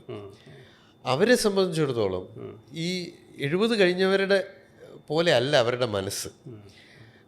ഈ 70 കഴിഞ്ഞ ഒരാൾക്ക് സർജറി ചെയ്യുമ്പോൾ അവർക്ക് ഉണ്ടാകാവുന്ന ചില പ്രശ്നങ്ങളും കൂടി നമ്മൾ കൂട്ടത്തിൽ പറയാം. അതിൽ ഒന്ന്, ചിലർക്ക് ഇത് കഴിയുമ്പോഴേക്കും ലൈംഗികമായിട്ടൊരു ശേഷിക്കുറവ് പറയാറുണ്ട്. അതുപോലെ തന്നെ ഈ നമ്മൾ നേരത്തെ സെമനെ കുറിച്ച് പറഞ്ഞു. ഈ സർജറി കഴിയുമ്പോഴത്തേക്ക് ചിലർക്കൊക്കെ ഈ അതിൽ വരുന്ന ഒരു അനാറ്റമിക്കൽ ചേഞ്ചസ് കൊണ്ട് സെമൻ യൂറിനിൽ വരുന്നതിന് പകരം സെമൻ അങ്ങ് ബ്ലാഡറിലേക്ക് പോകും. അതൊരു റിട്രോഗ്രേഡ് ഇജാക്കുലേഷൻ എന്ന് പറയും. ഇതൊക്കെ പലർക്കും വന്ന് ചോദിക്കും, ഇനി എനിക്ക് ഒരു ലൈംഗിക ശേഷി കിട്ടില്ലേ, അല്ലെങ്കിൽ ഈ ഇജാക്കുലേഷൻ എനിക്ക് മാറില്ലേ എന്നുള്ളത് ചോദിക്കും. അപ്പോൾ ഈ ഒരു പ്രശ്നം നമ്മൾ കൂടുതൽ അഭിമുഖീകരിക്കേണ്ടി വരുന്നത് ഒരു 50-60 ഇടയ്ക്കുള്ളവരാണ്. അവർ ആക്ച്വലി പ്രായമായിട്ടില്ല. അവർക്ക് ഈ രോഗം വന്നെങ്കിലും ലൈംഗികമായിട്ട് അവരിപ്പോഴും ഒരു ആക്റ്റീവ് ഫേസിലായിരിക്കണം. അത് നമുക്കും ആവശ്യമാണ്. നമുക്ക് ആ ഒരു അവരത് നിലനിർത്തേണ്ടത് നമ്മുടെ ആവശ്യമാണ്. ഈ ഒരു ട്രീറ്റ്മെൻറ്റിന് ആക്ച്വലി നമ്മൾ ഒരു സെൽ ബൗണ്ടറികളെയും നമ്മൾ ഡിസ്റ്റർബ് ചെയ്യുന്നില്ല, ഒരു അവയവത്തിൻ്റെ ബൗണ്ടറികൾ ഡിസ്റ്റർബ് ചെയ്യുന്നില്ല. അതുകൊണ്ട് തന്നെ നമ്മൾ ഇതുവരെയുള്ള പബ്ലിഷ്ഡ് സീരീസ് നോക്കുകയാണെങ്കിൽ ഒരു ഈ എറക്ടൈൽ ഡിസ്ഫങ്ഷൻ, ഇജാക്കുലേറ്ററി ഡിസ്ഫങ്ഷൻ, ഇതൊന്നും, അതുപോലെ തന്നെ മൂത്രം അറിയാതെ പോകുന്നത്, ഇൻകോണ്ടിനൻസ്, ഈ 3 കാര്യങ്ങളും ഇത്തരം രോഗികൾ ഇതിൽ മറ്റ് സീരീസ് TURP കഴിഞ്ഞവരുടെ സീരീസിനെക്കാളും വളരെ കുറവാണ്. അപ്പോൾ അതൊരു നമ്മുടെ യങ്ങർ പേഷ്യൻസിന്, പ്രായം കുറഞ്ഞ രോഗികൾക്ക് അതൊരു വലിയ അഡ്വാൻറ്റേജ്. അത് വലിയൊരു അഡ്വാൻറ്റേജ്, വളരെ വലിയൊരു അഡ്വാൻറ്റേജ്. സത്യത്തിൽ പറഞ്ഞാൽ ഈ റിസം തെറാപ്പിയുടെ മിനിമലി ഇൻവേസീവ്, അതായത് റിസ്കുകൾ കുറവാണ്. മറ്റ് സർജിക്കലായിട്ടുള്ള പോസ്റ്റ് ഓപ്പറേറ്റീവ് അത്രമാത്രം കോംപ്ലിക്കേഷൻസ് പ്രതീക്ഷിക്കുന്നില്ല എന്നതിനൊക്കെ ഉപരിയായിട്ട് ഈ പറഞ്ഞ പോലെ ഒരു ലൈംഗികമായിട്ടുള്ള പ്രവർത്തികൾക്ക്, ലൈംഗിക സെക്ഷൽ ആക്ടിവിറ്റീസ് കണ്ടിന്യൂ ചെയ്ത് പോകുന്നാലും ഉത്തേജനത്തിനുമൊക്കെ യാതൊരു തടസ്സം ഉണ്ടാകുന്നില്ല എന്നുള്ളതും, യൂറിനറി ഇൻകോണ്ടിനൻസുകൾക്ക് പ്രശ്നമില്ല എന്നുള്ളതും, സെമൻ നേരെ സാധാരണ ഇതിൽ പോകുന്ന പോലെ ഡ്രഗ് എജാക്കുലേഷനൊക്കെ വരുമ്പോൾ മാനസികമായിട്ട് തന്നെ ആളുകൾക്ക് ഒരുപാടൊരു നമ്മളുടെ ഇത് കഴിഞ്ഞോ, നമ്മുടെ ഇത് കഴിഞ്ഞോ, ലൈംഗികമായിട്ടുള്ള എല്ലാവിധ സമയവും കഴിഞ്ഞോ എന്നൊക്കെയുള്ളൊരു മാനസികതയും പെട്ടെന്ന് നമ്മളൊരു വീണ്ടും ഒരു വയസ്സനായി മാറുന്ന ഒരു മാനസികാവസ്ഥയിലോട്ട് പോകുന്ന അവസ്ഥയൊക്കെ ഉണ്ടല്ലോ. അപ്പോൾ അതൊക്കെ മാറ്റാനായി തീർച്ചയായിട്ടും അതൊരു വലിയൊരു സംഭവം, പ്രതീക്ഷ നൽകുന്നുണ്ട് ഈ ഒരു പ്രൊസീജിയർ. ഇപ്പോൾ ഇതിനകത്ത് തന്നെ ഇപ്പോൾ നമ്മൾക്കറിയാം, ഇത് വളരെ ഇപ്പം നമ്മളിപ്പോൾ സംസാരിക്കുമ്പോഴും ഇന്ത്യയിൽ തന്നെ വളരെ ചുരുക്കം സെൻറ്ററുകളിൽ മാത്രമേ ഇത് വന്നിട്ടുള്ളൂ. എനിക്ക് തോന്നുന്നത് 2015 FDA approval, American US FDA അപ്രൂവലായിട്ട് കിട്ടുന്നത്. അത് കഴിഞ്ഞ് 2020 കൂടി ലോകത്തെ പല ഭാഗങ്ങളിലും അത് ഫേമസ് ആയി വരുന്നു. ഇന്ത്യയിൽ തന്നെ വളരെ അപൂർവമാണ്. ഇപ്പോൾ നമ്മൾ സാറ് യൂറോളജി സെൻറ്ററിൽ തന്നെ ഇപ്പോൾ കേരളത്തിൽ തന്നെ ഏതാണ്ട് രണ്ടാമത്തെ ഇൻസ്റ്റലേഷനാണ് ഇവിടെ വരുന്നത്. അപ്പോൾ ഇപ്പോൾ കേരളത്തിൽ തന്നെ ഈ ചികിത്സ നടത്തുന്ന 1-2 പേരിലാണ്, 1-2 സെൻറ്ററുകളിൽ മാത്രമേ ഉള്ളൂ. അപ്പം ഇത്രയും ഇതായിട്ട് പുതിയ ലേറ്റസ്റ്റായിട്ട് വരുമ്പോൾ നമ്മൾ ഇതുവരെ ലോകത്തിലെ മറ്റ് ഭാഗങ്ങളിൽ ഉണ്ടായിട്ടുള്ള പഠനങ്ങളും മറ്റുമൊക്കെ ആയിട്ട് അതിന് എന്തുമാത്രം സപ്പോർട്ടീവായിട്ടാണ് ഉള്ളത്, പിന്നീട് എത്ര നാൾ ഇതിൻ്റെ ചികിത്സ വേണ്ടി വരുന്നുണ്ട്, ചികിത്സ കഴിഞ്ഞിട്ട് ഈ ബുദ്ധിമുട്ടുകളൊക്കെ മാറി തുടങ്ങുന്നത് എന്നാണ്, അത് വീണ്ടും പ്രോസ്റ്റേറ്റിൻ്റെ എൻലാർജ്മെൻറ്റ് വരുമോ, അങ്ങനെയുള്ള ചെയ്തിട്ടുള്ളവരിലുള്ള പഠനങ്ങളൊക്കെ എന്താണ് കാണിക്കുന്നത്? ഈ ഒരു ജേർണൽ ഓഫ് യൂറോളജിയിലെ ഒരു പബ്ലിക്കേഷൻ ഇതിൽ വളരെ പ്രാധാന്യം അർഹിക്കുന്നുണ്ട്. ഒരു 5 വർഷത്തെ ഒരു റിസൾട്ട്സാണ് അവരതിനകത്ത് പറഞ്ഞിട്ടുള്ളത്. അപ്പോൾ പേഷ്യൻസിനെ അവർ സെലക്ട് ചെയ്തത് പേഷ്യൻസിൻ്റെ ഗ്രന്ഥിയുടെ വീക്കമുണ്ടെന്ന് അൾട്രാസൗണ്ടിലൂടെ സ്ഥിരീകരിക്കുകയും മൂത്രത്തിൻ്റെ സ്പീഡ് കുറവുണ്ടെന്ന് യൂറോഫ്ലോമെട്രിയിലൂടെ അവർ തെളിയിക്കുകയും ചെയ്തു. ഇതിൽ വേറൊരു പ്രധാന കാര്യം കൂടിയുണ്ട്. ഈ റിസമിൽ നമ്മൾ എടുക്കുമ്പോൾ ഈ പേഷ്യൻറ്റിന് പ്രോസ്റ്റേറ്റ് ക്യാൻസർ ഇല്ല എന്നുകൂടി നമ്മൾ ഉറപ്പുവരുത്തേണ്ടതുണ്ട്. അതായത് ഇതൊരു ബിനൈൻ ഹൈപ്പർപ്ലേസിക്കുള്ള ചികിത്സയാണ്. അപ്പോൾ ഈ രോഗികളിൽ PSA കൂടുതലുണ്ടോ, ക്യാൻസറിൻ്റെ എന്തെങ്കിലും ലക്ഷണങ്ങളുണ്ടോ, അതായത് പ്രോസ്റ്റേറ്റ് ഗ്രന്ഥിയിലെ ക്യാൻസർ ഇല്ല എന്ന് ഉറപ്പാക്കിയതിന് ശേഷമാണ് നമ്മൾ ചെയ്യേണ്ട ചികിത്സ. അതായത് എനിക്ക് സ്റ്റാറ്റിസ്റ്റിക്സ് പ്രകാരം തന്നെ നമ്മൾ പ്രോസ്റ്റേറ്റ് വീക്കങ്ങളുടെ ഒരു 95% ബിനൈനായിട്ടുള്ളതാണ്. 5% മാത്രമേ ക്യാൻസറിൻ്റെതായിട്ടുള്ളൂ. വളരെ അപൂർവമായിട്ടാണ്. എന്നാൽ പോലും അത് ഒഴിവാക്കിയതിന് ശേഷം അത് ഒഴിവാക്കണം. കാരണം നമ്മൾ ഇപ്പോൾ ഈ 2 ഏജ് ഗ്രൂപ്പും ഏതാണ്ട് സിമിലറാണ്. ഒരു 60 കഴിഞ്ഞവരിൽ കുറച്ച് പേർക്കൊക്കെ പ്രോസ്റ്റേറ്റ് ക്യാൻസർ ഉണ്ടാവാം. ഇപ്പം നമ്മൾ ഈ പറയുന്ന സ്റ്റാറ്റിസ്റ്റിക്സ് ആക്ച്വലി ഇതൊക്കെ പലതും വിദേശത്ത് നടന്ന പഠനങ്ങളാണ്. അമേരിക്കയിൽ നമ്മൾ ഈ ഇന്ത്യയിലുള്ളതിനേക്കാളും പ്രോസ്റ്റേറ്റ് ക്യാൻസറിൻ്റെ ഇൻസിഡൻസ് ഉണ്ട്. അപ്പോൾ അവിടുത്തെ അതുകൊണ്ട് തന്നെ ഒരു PSA കൂടി എന്ന് പറഞ്ഞാൽ അവരുടെ മനസ്സിൽ പെട്ടെന്ന് ക്യാൻസർ എന്നുള്ളതാണ്. ഇവിടെയും ഇല്ലയെന്നല്ല, പക്ഷെ നമ്മുടെ നാട്ടിൽ PSA കൂടുതലായിട്ട് വേറെയും കാരണങ്ങളുണ്ട്. ഇൻഫെക്ഷൻ ഇവിടെ വളരെയധികം പ്രചാരം ഉണ്ട്. അപ്പോൾ അതുകൊണ്ട് കുറേയൊക്കെ പ്രോസ്റ്റേറ്റൈറ്റിസ് ആയിരിക്കാം. അപ്പോൾ അതെല്ലാം നമുക്ക് സൂക്ഷ്മം നിരീക്ഷിച്ച ശേഷമേ അവരെ നമ്മൾ സർജറിക്ക് എടുക്കാറുള്ളൂ. അപ്പോൾ ഈ ഒരു പ്രക്രിയ ഞാൻ ഈ പറഞ്ഞതിൻ്റെ ഒരു പ്രാധാന്യം എന്തെന്ന് പറഞ്ഞാൽ ഈ ഒരു സെലക്ഷൻ, കേസ് സെലക്ഷൻ എന്ന് പറയുന്നത് വളരെ സസൂക്ഷ്മം ചെയ്യേണ്ടതാണ്. അതിൽ ഒരു പ്രധാന ഉദ്ദേശം ക്യാൻസർ റൂൾ ഔട്ട് ചെയ്യുക. ഈ ഗ്രന്ഥി വലിപ്പം മാത്രമല്ല തടസ്സമുണ്ടെന്നും കൂടി സ്ഥിരീകരിച്ച രോഗികളെയാണ് നമ്മൾ സർജറിക്ക് എടുക്കുന്നത്. അതാണ് ഞാൻ പറയാൻ ഉദ്ദേശിച്ച കാര്യം. ക്യാൻസറിൻ്റെ കാര്യം പറഞ്ഞപ്പോൾ ഒരു PSAയുടെ കാര്യം പറഞ്ഞപ്പോൾ അതിനകത്ത് ഒരു പോയിന്റും കൂടെ ഉള്ളത് വെച്ചാൽ ഇപ്പോൾ ഈ PSA ഇപ്പം എല്ലാവർക്കും വളരെ അവെയറാണ്. PSA prostate. അപ്പോൾ PSA ലാബിൽ സ്വയം പോയി ടെസ്റ്റ് ചെയ്തതിന് ശേഷം PSA കൂടുതലാണ് ക്യാൻസർ ആണെന്ന് പറഞ്ഞുകൊണ്ട് ആദ്യമായിട്ട് നടക്കുന്ന ഒരാളുകളുണ്ട്. അപ്പോൾ ഈ PSA എന്ന് പറയുന്നത് നമുക്ക് അങ്ങനെ അത്ര വലിയൊരു ഭയപ്പെടുത്തേണ്ട ഒരു സംഭവമാണെന്ന് തോന്നുന്നില്ല അല്ലേ? നമ്മുടെ നാട്ടിൽ PSAക്ക് പല കാരണങ്ങളും ഇൻഫെക്ഷൻ കൂടുതലുണ്ട് തന്നെ ആകണമെന്നില്ല. അതെ. അപ്പം ഈ സോഷ്യൽ മീഡിയയിലൂടെയുള്ള പ്രചരണങ്ങൾ എല്ലാം അതിന് കാരണമായിട്ടുണ്ട്. നമ്മളതിന് ബുക്കുകളിലൊക്കെ PSA മാനിയ എന്നാണ് നമ്മൾ പറയാറ്. അപ്പോൾ അതൊരു യാഥാർത്ഥ്യമാണ്. പക്ഷേ ആ യാഥാർത്ഥ്യം ഇപ്പോൾ ആൾക്കാർക്ക് ടെസ്റ്റ് ചെയ്യണം എന്നുള്ള ചിന്ത വരുന്നത് നല്ലതാണ്. കാരണം പലപ്പോഴും ഈ പ്രോസ്റ്റേറ്റ് ക്യാൻസർ കണ്ടുപിടിക്കുമ്പോൾ അഡ്വാൻസ് സ്റ്റേജിലായി കഴിയും. കാരണം ഗ്രന്ഥി വിട്ട് പുറത്തെ എല്ലുകളിലേക്കോ ലിംഫ് നോഡുകളിലേക്കോ ഒക്കെ പടർന്ന സ്റ്റേജിലാണ് പലപ്പോഴും കണ്ടുപിടിക്കുന്നത്. ആ സ്ഥിതി മാറണം. അപ്പോൾ അതുകൊണ്ട് ടെസ്റ്റ് ചെയ്യാനുള്ള ഒരു ഉത്സാഹം നല്ലത് തന്നെയാണ്. പക്ഷേ നേരത്തെ പറഞ്ഞ പോലെ വെറുതെ ആദ്യം കൂടുന്നത് നമുക്കൊരു ഞാൻ ഉദ്ദേശിച്ചത് അപ്പോൾ നമ്മൾ ഡയറക്റ്റ് ഇപ്പോൾ നമുക്കൊരു പ്രശ്നമുണ്ടെന്ന് ഡയറക്റ്റ് ഒരു പ്രായം കഴിയുമ്പോൾ നേരെ പോയി PSA ചെയ്യുന്നതിനുപരി നമ്മുടെ ഈ പ്രോസ്റ്റേറ്റിന് ഒരു വീക്കം ഉണ്ടാകുന്നതിൻ്റെ ലക്ഷണങ്ങൾ എന്തൊക്കെയായിരിക്കും സാറേ? ഇപ്പോൾ നമുക്കിപ്പോൾ പറയുകയാണെന്നുണ്ടെങ്കിൽ ഇന്ന ലക്ഷണങ്ങളുള്ളവർ ആദ്യം ഒരു യൂറോളജിസ്റ്റിനെ കാണുക, എന്നിട്ട് വിദഗ്ധനായ വ്യക്തി തീരുമാനിക്കട്ടെ നമുക്ക് പറഞ്ഞാൽ PSA ചെയ്യണമെന്നോ മറ്റ് പരിശോധനകൾ എന്താ വേണ്ടതെന്നുള്ളതും മെഡിസിൻ കഴിച്ചാൽ മതിയോ മറ്റ് നോൺ ഇൻവേസീവ് വേണോ അങ്ങനെയുള്ള കാര്യങ്ങൾക്ക്. ഇപ്പോൾ നമ്മളൊരു പൊതുജനങ്ങളോട് പറയുകയാണെന്നുണ്ടെങ്കിൽ എന്തൊക്കെ ലക്ഷണങ്ങളായിരിക്കാം നമുക്ക് നമ്മൾ ഒരു യൂറോളജിസ്റ്റിനെ കാണേണ്ടി വരുന്നത്? അതൊരു വളരെ പ്രസക്തമായ ഒരു കാര്യമാണ്. കാരണം നമ്മളിപ്പോൾ സന്ദർഭവശാൽ ഒരു വ്യക്തിയോട് നമ്മൾ ചോദിക്കുകയാണ് മൂത്രം ഒഴിക്കാൻ എന്തെങ്കിലും തകരാറുണ്ടോ എന്ന് ചോദിച്ചാൽ പലരും പറയുന്നത് ഇല്ല, പോകുന്നുണ്ട്, ഇച്ചിരി കൂടുതലാണെങ്കിലേ ഉള്ളൂ എന്ന് പറയും. അപ്പോൾ ആ കൂടുതലാണെങ്കിലേ ഉള്ളൂ എന്ന് പറയുന്നത് എന്താണ് അർത്ഥം? ആളിൻ്റെ മൂത്രം ഒഴിക്കുന്ന പാറ്റേണിൽ കുറച്ച് മാറ്റം വന്നിട്ടുണ്ടെന്നാണ് നമ്മൾ എടുക്കേണ്ടത്. നോർമലി ഒരാളിൻ്റെ മൂത്രം ഒഴിക്കുന്ന പാറ്റേൺ എങ്ങനെയാണെന്ന് പറഞ്ഞാൽ പകല് ഒരു 5 തവണ പോയി എന്ന് വരാം. അതിൽ ഇപ്പോൾ ചെറിയ വ്യത്യാസങ്ങൾ വരാം. നമ്മൾ കുടിക്കുന്ന വെള്ളത്തിൻ്റെ എമൗണ്ട്, നമ്മൾ കാലാവസ്ഥയുടെ ഇത് എല്ലാം വെച്ചിട്ട് വ്യത്യാസം വരാം. പക്ഷെ എന്നാലും ജനറലായിട്ട് ഒരു 5 to 6 ടൈംസ് ആണ് പകൽ ഒഴിക്കുന്നത്. രാത്രിയിൽ 1 അല്ലെങ്കിൽ 2 ഇതാണ് നോർമൽ. അപ്പോൾ 2ൽ കൂടുതലുള്ളവർക്ക് ഉറപ്പായിട്ടും നമ്മൾ എന്താണ് കാര്യം എന്ന് അന്വേഷിച്ചിരിക്കണം. നൊക്ട്യൂറിയ എന്ന് തന്നെയാണ് അതിന് പറയുന്നത്. അപ്പോൾ നൊക്ട്യൂറിയയുടെ കാരണങ്ങൾ നോക്കിയാൽ ചിലർക്ക് ഷുഗർ ഉണ്ടാവും അന്നേരം, അല്ലെങ്കിൽ ചിലർ വെള്ളം എപ്പോഴും കുടിച്ചുകൊണ്ടിരിക്കുന്നവരായി. ഇത് രണ്ടും വിട്ട് കഴിഞ്ഞാൽ മൂത്രം കൂടുതൽ തവണ രാത്രി പോകുന്നത് മൂത്രം മുഴുവൻ പോകുന്നില്ല എന്നുള്ളതിൻ്റെ ഒരു ലക്ഷണമാണ്. അതായത് ഇൻകംപ്ലീറ്റ് വോയിഡിങ് എന്നുള്ളതിൻ്റെ ഒരു ലക്ഷണമാണ്. കാരണം നമ്മൾ ഈ മൂത്രം ഒഴിക്കുന്നത് എപ്പോഴാണ് നമുക്ക് സെൻസേഷൻ വരുന്നത്, മൂത്രം ഒഴിക്കണമെന്ന് തോന്നുന്നത് എപ്പോഴാണെന്ന് നമ്മൾ പരിശോധിച്ചാൽ നോർമലി നമ്മുടെ മൂത്രസഞ്ചിയുടെ കപ്പാസിറ്റി 500-550 ഒക്കെയാണ്. സ്ത്രീകൾക്ക് ചിലപ്പോൾ 600-650 വരെ ഹോൾഡ് ചെയ്യാൻ പറ്റും. അപ്പോൾ ഇതിൽ ഇത്രയും നിറയാൻ കഴിവുള്ള ഒരു മൂത്രസഞ്ചിക്ക് ഒരു 300 cc ആകുമ്പോഴേക്കും നമുക്ക് ചെറിയൊരു സ്റ്റിമുലസ് തരും. മൂത്രം ഒഴിക്കണം കേട്ടോ എന്നൊരു സ്റ്റിമുലസ് വരും. ആ സ്റ്റിമുലസ് വരുമ്പം നമ്മൾ ചിന്തിക്കും അടുത്ത് ബാത്റൂം എവിടെയാണെന്നൊക്കെ നോക്കും. എന്നാലും നമ്മളൊരു നല്ല രസമായിട്ടൊരു സിനിമാ തിയേറ്ററിൽ സിനിമ കണ്ടുകൊണ്ടിരിക്കുകയാണ്, അതല്ലെങ്കിൽ ഒരു പാട്ട് കേട്ടുകൊണ്ടിരിക്കുക, പാട്ട് കഴിഞ്ഞ് പോകാം എന്ന് ചിന്തിക്കാനൊരു സാവകാശം നമുക്കുണ്ട്. ആ ഒരു സാവകാശം ഇല്ലാതെ വരുന്ന ആൾക്കാരാണ് എർജ് വെറ്റിംഗ്. ചിലർ പറയും ഞാൻ മൂത്രം ഒഴിക്കാൻ പോകുമ്പോൾ അവിടെ എത്രയും മുമ്പ് ഒഴിച്ചു പോകുന്നു.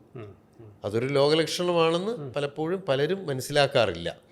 അപ്പോൾ അത് നമ്മളൊരു കൺട്രോളിൻ്റെ പ്രശ്നമാണ്. നമുക്ക് അത്രയും ഹോൾഡ് ചെയ്യാൻ സാധിക്കാതെ വരുന്നതാണ് ബാത്റൂമിൽ എത്തുന്നതിന് മുമ്പ് പോകുന്നത്. ഇനി കുറച്ച് പേര് വളരെ വ്യക്തമായിട്ട് പറയും, ഞാൻ മൂത്രം ഒഴിക്കുമ്പോൾ മുഴുവൻ പോകുന്നില്ല കേട്ടോ, എനിക്ക് 10 മിനിറ്റ് കഴിഞ്ഞ് ഒന്നുകൂടെ ഒഴിക്കാൻ പറ്റും. അപ്പോൾ ഡബിൾ വോയിഡിങ് ആണ് അവർ പറഞ്ഞത്. ഒന്നുകൂടെ ഒഴിക്കാൻ പറ്റുന്നുണ്ട്, മൂത്രം ഇൻകംപ്ലീറ്റ് ആണെന്നുള്ളത് അവർ അപ്പോഴേ സമ്മതിച്ചു കഴിഞ്ഞു. ഇനി മൂത്രം ഒഴിക്കുമ്പോൾ വേദനയുള്ളൊരു കൂട്ടരുണ്ട്. അത് ചിലപ്പോൾ ഇൻഫെക്ഷൻ വന്നിട്ടാവാം. അപ്പം ചുരുക്കം ചിലർക്ക് മൂത്രം ഒഴിക്കുമ്പോൾ ബ്ലഡിൻ്റെ അംശം കണ്ടു എന്ന് വരാം. അത് ക്യാൻസറിൻ്റെ ഒരു ലക്ഷണമാണെങ്കിലും കുറച്ച് ബിനൈൻ ഹൈപ്പർപ്ലേസിയ ഉള്ളവർക്കും ഈ ബ്ലഡ് കാണാറുണ്ട്. അപ്പോൾ ചുരുക്കത്തിൽ പറഞ്ഞാൽ നമ്മളിപ്പോൾ പരാമർശിച്ചതൊക്കെയാണ് ഇതിൻ്റെ ഒരു സിംറ്റംസ്. ഇത്തരത്തിലുള്ള എന്തെങ്കിലും സിംറ്റം ഉണ്ടെന്നുണ്ടെങ്കിൽ നമ്മൾ ഒരു യൂറോളജിസ്റ്റിനെ കാണുക. ഉറപ്പായിട്ടും. കാരണം പലപ്പോഴും ഇതിൻ്റെയൊക്കെ ഒരു പ്രാധാന്യം പലരും ചിന്തിക്കുന്നില്ല. പിന്നെ ഇച്ചിരി വയസ്സായവരാണെങ്കിൽ ചിലപ്പോൾ ഇതൊന്നും പറയാനോ ഇതൊന്നും നോട്ട് ചെയ്യാനോ ഉള്ള ഒരു കഴിവ് അവർക്ക് ഉണ്ടാവില്ല. അപ്പോൾ കൂടെയുള്ളവർ, ഇപ്പം നേരത്തെ പറഞ്ഞല്ലോ, എല്ലാവർക്കും പേരൻസ് ഉണ്ട്, എല്ലാവർക്കും അച്ഛനോ അമ്മയോ ഒക്കെ അല്ല അച്ഛനോ അല്ലെങ്കിൽ അങ്ങനെയൊക്കെ ഉണ്ടെന്ന് പറഞ്ഞല്ലോ. അപ്പോൾ അവരുടെ കാര്യത്തിൽ നമ്മൾ ശ്രദ്ധിക്കുന്നത് നല്ലതാണ്. അവർ പറഞ്ഞില്ലെങ്കിലും ഇപ്പോൾ രാത്രിയിൽ പലതവണ ബാത്റൂമിൽ പോകുന്നു എന്നുള്ളത് നമുക്ക് തന്നെ അറിയാൻ സാധിക്കും. അതുപോലെ അവരുടെ ഡ്രസ്സ് ഇടയ്ക്കിടയ്ക്ക് നനയുന്നുണ്ട് എന്നുള്ളത് നമുക്ക് കണ്ട് മനസ്സിലാക്കാൻ സാധിക്കും. അപ്പോൾ ഇത്തരം കാര്യങ്ങളെല്ലാം കെയർ ഗിവേഴ്സ്, അതായത് രോഗികളെ പരിപാലിക്കുന്നവർക്കും മനസ്സിലാക്കാൻ സാധിക്കും. അത് അവർ രോഗി പറഞ്ഞില്ലെങ്കിലും നമുക്കത് മനസ്സിലാക്കുവാനുള്ളൊരു അവസരമുണ്ട്. അപ്പോൾ ഇത് ഏതൊക്കെ രോഗികളിലാണ് നമ്മൾ കൂടുതലായിട്ട് ഇത് ഈ പ്രിസം തെറാപ്പി എന്ന് പറയുന്നത്? അത് നമുക്ക് ഒഴിവാക്കാൻ പറ്റുന്ന പ്രോസ്റ്റേറ്റ് ചില സ്ഥലങ്ങളിൽ നമുക്ക് ചില രോഗികളിൽ ഇത് പ്രായോഗികമല്ല. സാർ ക്യാൻസറിൻ്റെ കാര്യം പറഞ്ഞു, പ്രോസ്റ്റേറ്റിൻ്റെ ക്യാൻസർ. അതല്ലാത്ത വേറെ എന്തെങ്കിലും കോൺട്രാ ഇൻഡിക്കേഷൻ നമ്മൾ പറയുന്ന രീതിയിൽ അല്ലെങ്കിൽ അല്ലാതെ ഒഴിവാക്കേണ്ടതായിട്ട് ഇപ്പോൾ നമ്മൾ ഈ പറഞ്ഞ സിംറ്റംസ് എല്ലായ്പ്പോഴും പ്രോസ്റ്റേറ്റിൻ്റെതാവണം എന്നില്ല. ഒരു എക്സാമ്പിൾ പറഞ്ഞാൽ, നമ്മുടെ മൂത്രസഞ്ചിയുടെ കൺട്രോൾ വളരെയധികം സംഭവിക്കുന്നത് നമ്മുടെ നെർവസ് സിസ്റ്റത്തിൻ്റെയാണ്. അതായത് ഞരമ്പുകളിലൂടെയാണ് മൂത്രസഞ്ചി എപ്പം ഒഴിക്കണം, എപ്പോൾ ഒഴിക്കാൻ പാടില്ല, ഇതെല്ലാം കൺട്രോൾ ചെയ്യുന്നത് അങ്ങനെയാണ്. ഇപ്പം നമുക്ക് ഒരു 3 വയസ്സ് വരെ നമുക്കിതൊന്നും ബാധകമല്ല. കുട്ടികൾ എപ്പോൾ മൂത്രം ഒഴിക്കണം തോന്നി അപ്പോൾ ഒഴിച്ചിരിക്കും. പക്ഷേ 3 വയസ്സ് കഴിഞ്ഞാൽ നമുക്കൊരു സോഷ്യൽ കൺട്രോൾ വരുന്നു. അതോടുകൂടി നമ്മൾ സ്ഥലവും കാലവും നോക്കിയിട്ടേ നമ്മൾ മൂത്രം ഒഴിക്കാറുള്ളൂ. ഇപ്പോൾ ഒരു യാത്രയുടെ മധ്യത്താണ് തോന്നുന്നതെങ്കിൽ നമ്മൾ ലക്ഷ്യസ്ഥാനത്ത് എത്തിയിട്ട് ഒഴിക്കും, അല്ലെങ്കിൽ നമ്മൾ വണ്ടി നിർത്തിയിട്ട് എവിടെയെങ്കിലും പോയി നല്ലൊരു ബാത്റൂം ഉള്ളിടത്ത് ഒഴിക്കും. അപ്പോൾ ആ ഒരു കൺട്രോൾ നമുക്ക് വരുന്നത് ഞരമ്പുകളിലൂടെയാണ്. ഈ ഞരമ്പുകൾ എപ്പോഴും കറക്റ്റായി പ്രവർത്തിക്കണം എന്നില്ല. നമ്മുടെ നട്ടലിൻ്റെ ചില രോഗങ്ങളുള്ളവർക്ക്, അത് ഒരു എക്സാമ്പിൾ പറഞ്ഞാൽ, നട്ടൽ പൊട്ടി, നമ്മൾ മരത്തിൽ നിന്ന് വീണു, നട്ടൽ പൊട്ടി. അപ്പോൾ ഒരു സ്പൈനൽ ഫ്രാക്ചർ വന്നു കഴിഞ്ഞാൽ ന്യൂറോജനിക് ബ്ലാഡർ വരാം. അതായത് ഞരമ്പുകൾ, മൂത്രസഞ്ചിയിലേക്ക് സപ്ലൈ ചെയ്യുന്ന ഞരമ്പുകൾ ചിലപ്പോൾ പൊട്ടിപ്പോകാം. അതുമല്ലെങ്കിൽ വേറൊരു കൂട്ടം ആൾക്കാരുള്ളത്, നമുക്ക് വയസ്സാവുമ്പോൾ പലർക്കും സ്ട്രോക്ക് വരാം. അപ്പോൾ സ്ട്രോക്ക് വരുന്നവർക്ക് ചിലപ്പോൾ ഞരമ്പുകളുടെ കൺട്രോളിൽ വ്യത്യാസം വരും. ഇനി ഇതുമല്ല, നമുക്ക് പാർക്കിൻസോണിസത്തെക്കുറിച്ച് നമ്മൾ കേട്ടിട്ടുണ്ട്. അതായത് ചിലപ്പോൾ മുഖത്തൊക്കെ ഭാവവ്യത്യാസങ്ങളൊക്കെ വരും, കൈക്ക് ചെറിയ വിറയൽ വരും, നടക്കാൻ ബുദ്ധിമുട്ട് വരും. ഇതെല്ലാം പാർക്കിൻസോണിസത്തിൻ്റെ ലക്ഷണങ്ങളാണ്. അപ്പോൾ ഒരു പ്രായം കടന്ന പുരുഷന്മാർക്ക് പാർക്കിൻസോണിസം ഉണ്ടെങ്കിൽ അവരുടെ മൂത്രസഞ്ചിയുടെ ഒരു കൺട്രോളിൽ വ്യത്യാസം വരും. അത് ഇച്ചിരി ഹൈപ്പർടോണിക് ബ്ലാഡർ ആവും. അപ്പോൾ ചിലപ്പോൾ ലീക്കൊക്കെ വരും. തടസ്സം ആയിക്കൊള്ളണം എന്നില്ല, പക്ഷേ ലീക്കൊക്കെ വരാം. അപ്പോൾ ഇത്തരത്തിലുള്ള ന്യൂറൽ ഡിസീസസും നമ്മൾ റൂൾ ഔട്ട് ചെയ്യണം. ഡയബറ്റിസും ഇതിലൊരു പ്രധാന കാര്യമാണ്. ഡയബറ്റിസ് വരുമ്പോൾ, ഡയബറ്റിസിൽ ഒരു ഇൻട്രസ്റ്റിംഗ് എന്താണെന്ന് വെച്ചാൽ, ഡയബറ്റിക് ന്യൂറോപ്പതി വന്നു കഴിഞ്ഞാൽ ആദ്യം ബ്ലാഡറിൻ്റെ പ്രഷർ കൂടും, ഹൈപ്പർട്രോഫിക് ബ്ലാഡർ ആവും. കുറച്ച് കഴിയുമ്പോൾ ഇത് അനസ്തെറ്റിക് ആവും. എന്ന് പറഞ്ഞാൽ ടോണേ അങ്ങ് പോവും, അപ്പോൾ അറ്റോണിക് ബ്ലാഡർ ആവും. അപ്പോൾ ഇതിൽ എല്ലാം ഈ കാര്യങ്ങൾ ഇനി ഈ പ്രശ്നങ്ങളുള്ളവർക്ക് ചിലപ്പോൾ പ്രോസ്റ്റേറ്റ് വലുതുമായിരിക്കാം. അപ്പോൾ അത്തരക്കാർക്ക് നമ്മൾ ഓപ്പറേഷൻ ഒഴിവാക്കാൻ ചിലപ്പോൾ പറ്റിയില്ല എന്ന് വരും. പക്ഷേ അവർക്ക് നമ്മൾ കുറച്ചുകൂടെ സസൂക്ഷ്മം നിരീക്ഷിച്ച് ഈ പ്രത്യാഘാതങ്ങളും കൂടെ അവരെ പറഞ്ഞ് മനസ്സിലാക്കി വേണം ചെയ്യാൻ. കാരണം അവർക്ക് ഓപ്പറേഷൻ കഴിഞ്ഞാലും ഞരമ്പിൻ്റെ രോഗം മാറുന്നില്ല, തടസ്സം മാത്രമേ മാറിയുള്ളൂ. അപ്പോൾ ആ കാര്യങ്ങളും കൂടി നമ്മൾ പറഞ്ഞ് മനസ്സിലാക്കണം. പറഞ്ഞു കഴിഞ്ഞാൽ നമ്മൾ നേരത്തെ പറഞ്ഞ രോഗലക്ഷണങ്ങൾ പ്രത്യേകിച്ച് ഡയബറ്റീസും മറ്റതുപോലുള്ള കോമോബിഡിറ്റീസ്, മറ്റ് അസുഖങ്ങളുള്ളവരിലും പ്രായമായവരിലും എന്തെങ്കിലും ഉണ്ടെങ്കിൽ എത്രയും പെട്ടെന്ന് യൂറോളജിസ്റ്റിനെ കണ്ടിട്ട് യൂറോളജിസ്റ്റുമായി സംസാരിച്ച് ഡിസ്കസ് ചെയ്തതിന് ശേഷം നമുക്ക് ഏത് ചികിത്സാ വിധികൾ വേണമെന്നുള്ളതൊക്കെ നമുക്ക് ആ ഒരു അനാലിസിസ് അല്ലെങ്കിൽ ഇവാലുവേഷൻ വളരെ പ്രധാനമാണ്. ഇപ്പം അതുപോലെ നമ്മൾ ഇപ്പോൾ പലരിലും കാണുന്ന വേറൊരു കാര്യവും കൂടിയുണ്ട്. അതായത് ഇപ്പം എനിക്ക് 2020 ഒരു മൂത്രതടസ്സം ഉണ്ടായി. ഞാൻ അന്നൊരു യൂറോളജിസ്റ്റിനെ കണ്ടു. ആ യൂറോളജിസ്റ്റ് കണ്ടിട്ട് ഒരു സ്കാനൊക്കെ എടുത്തു, PSA ഒക്കെ നോക്കി, മരുന്ന് കഴിച്ചാൽ മതി എന്ന് പറഞ്ഞ് മരുന്ന് തന്നു.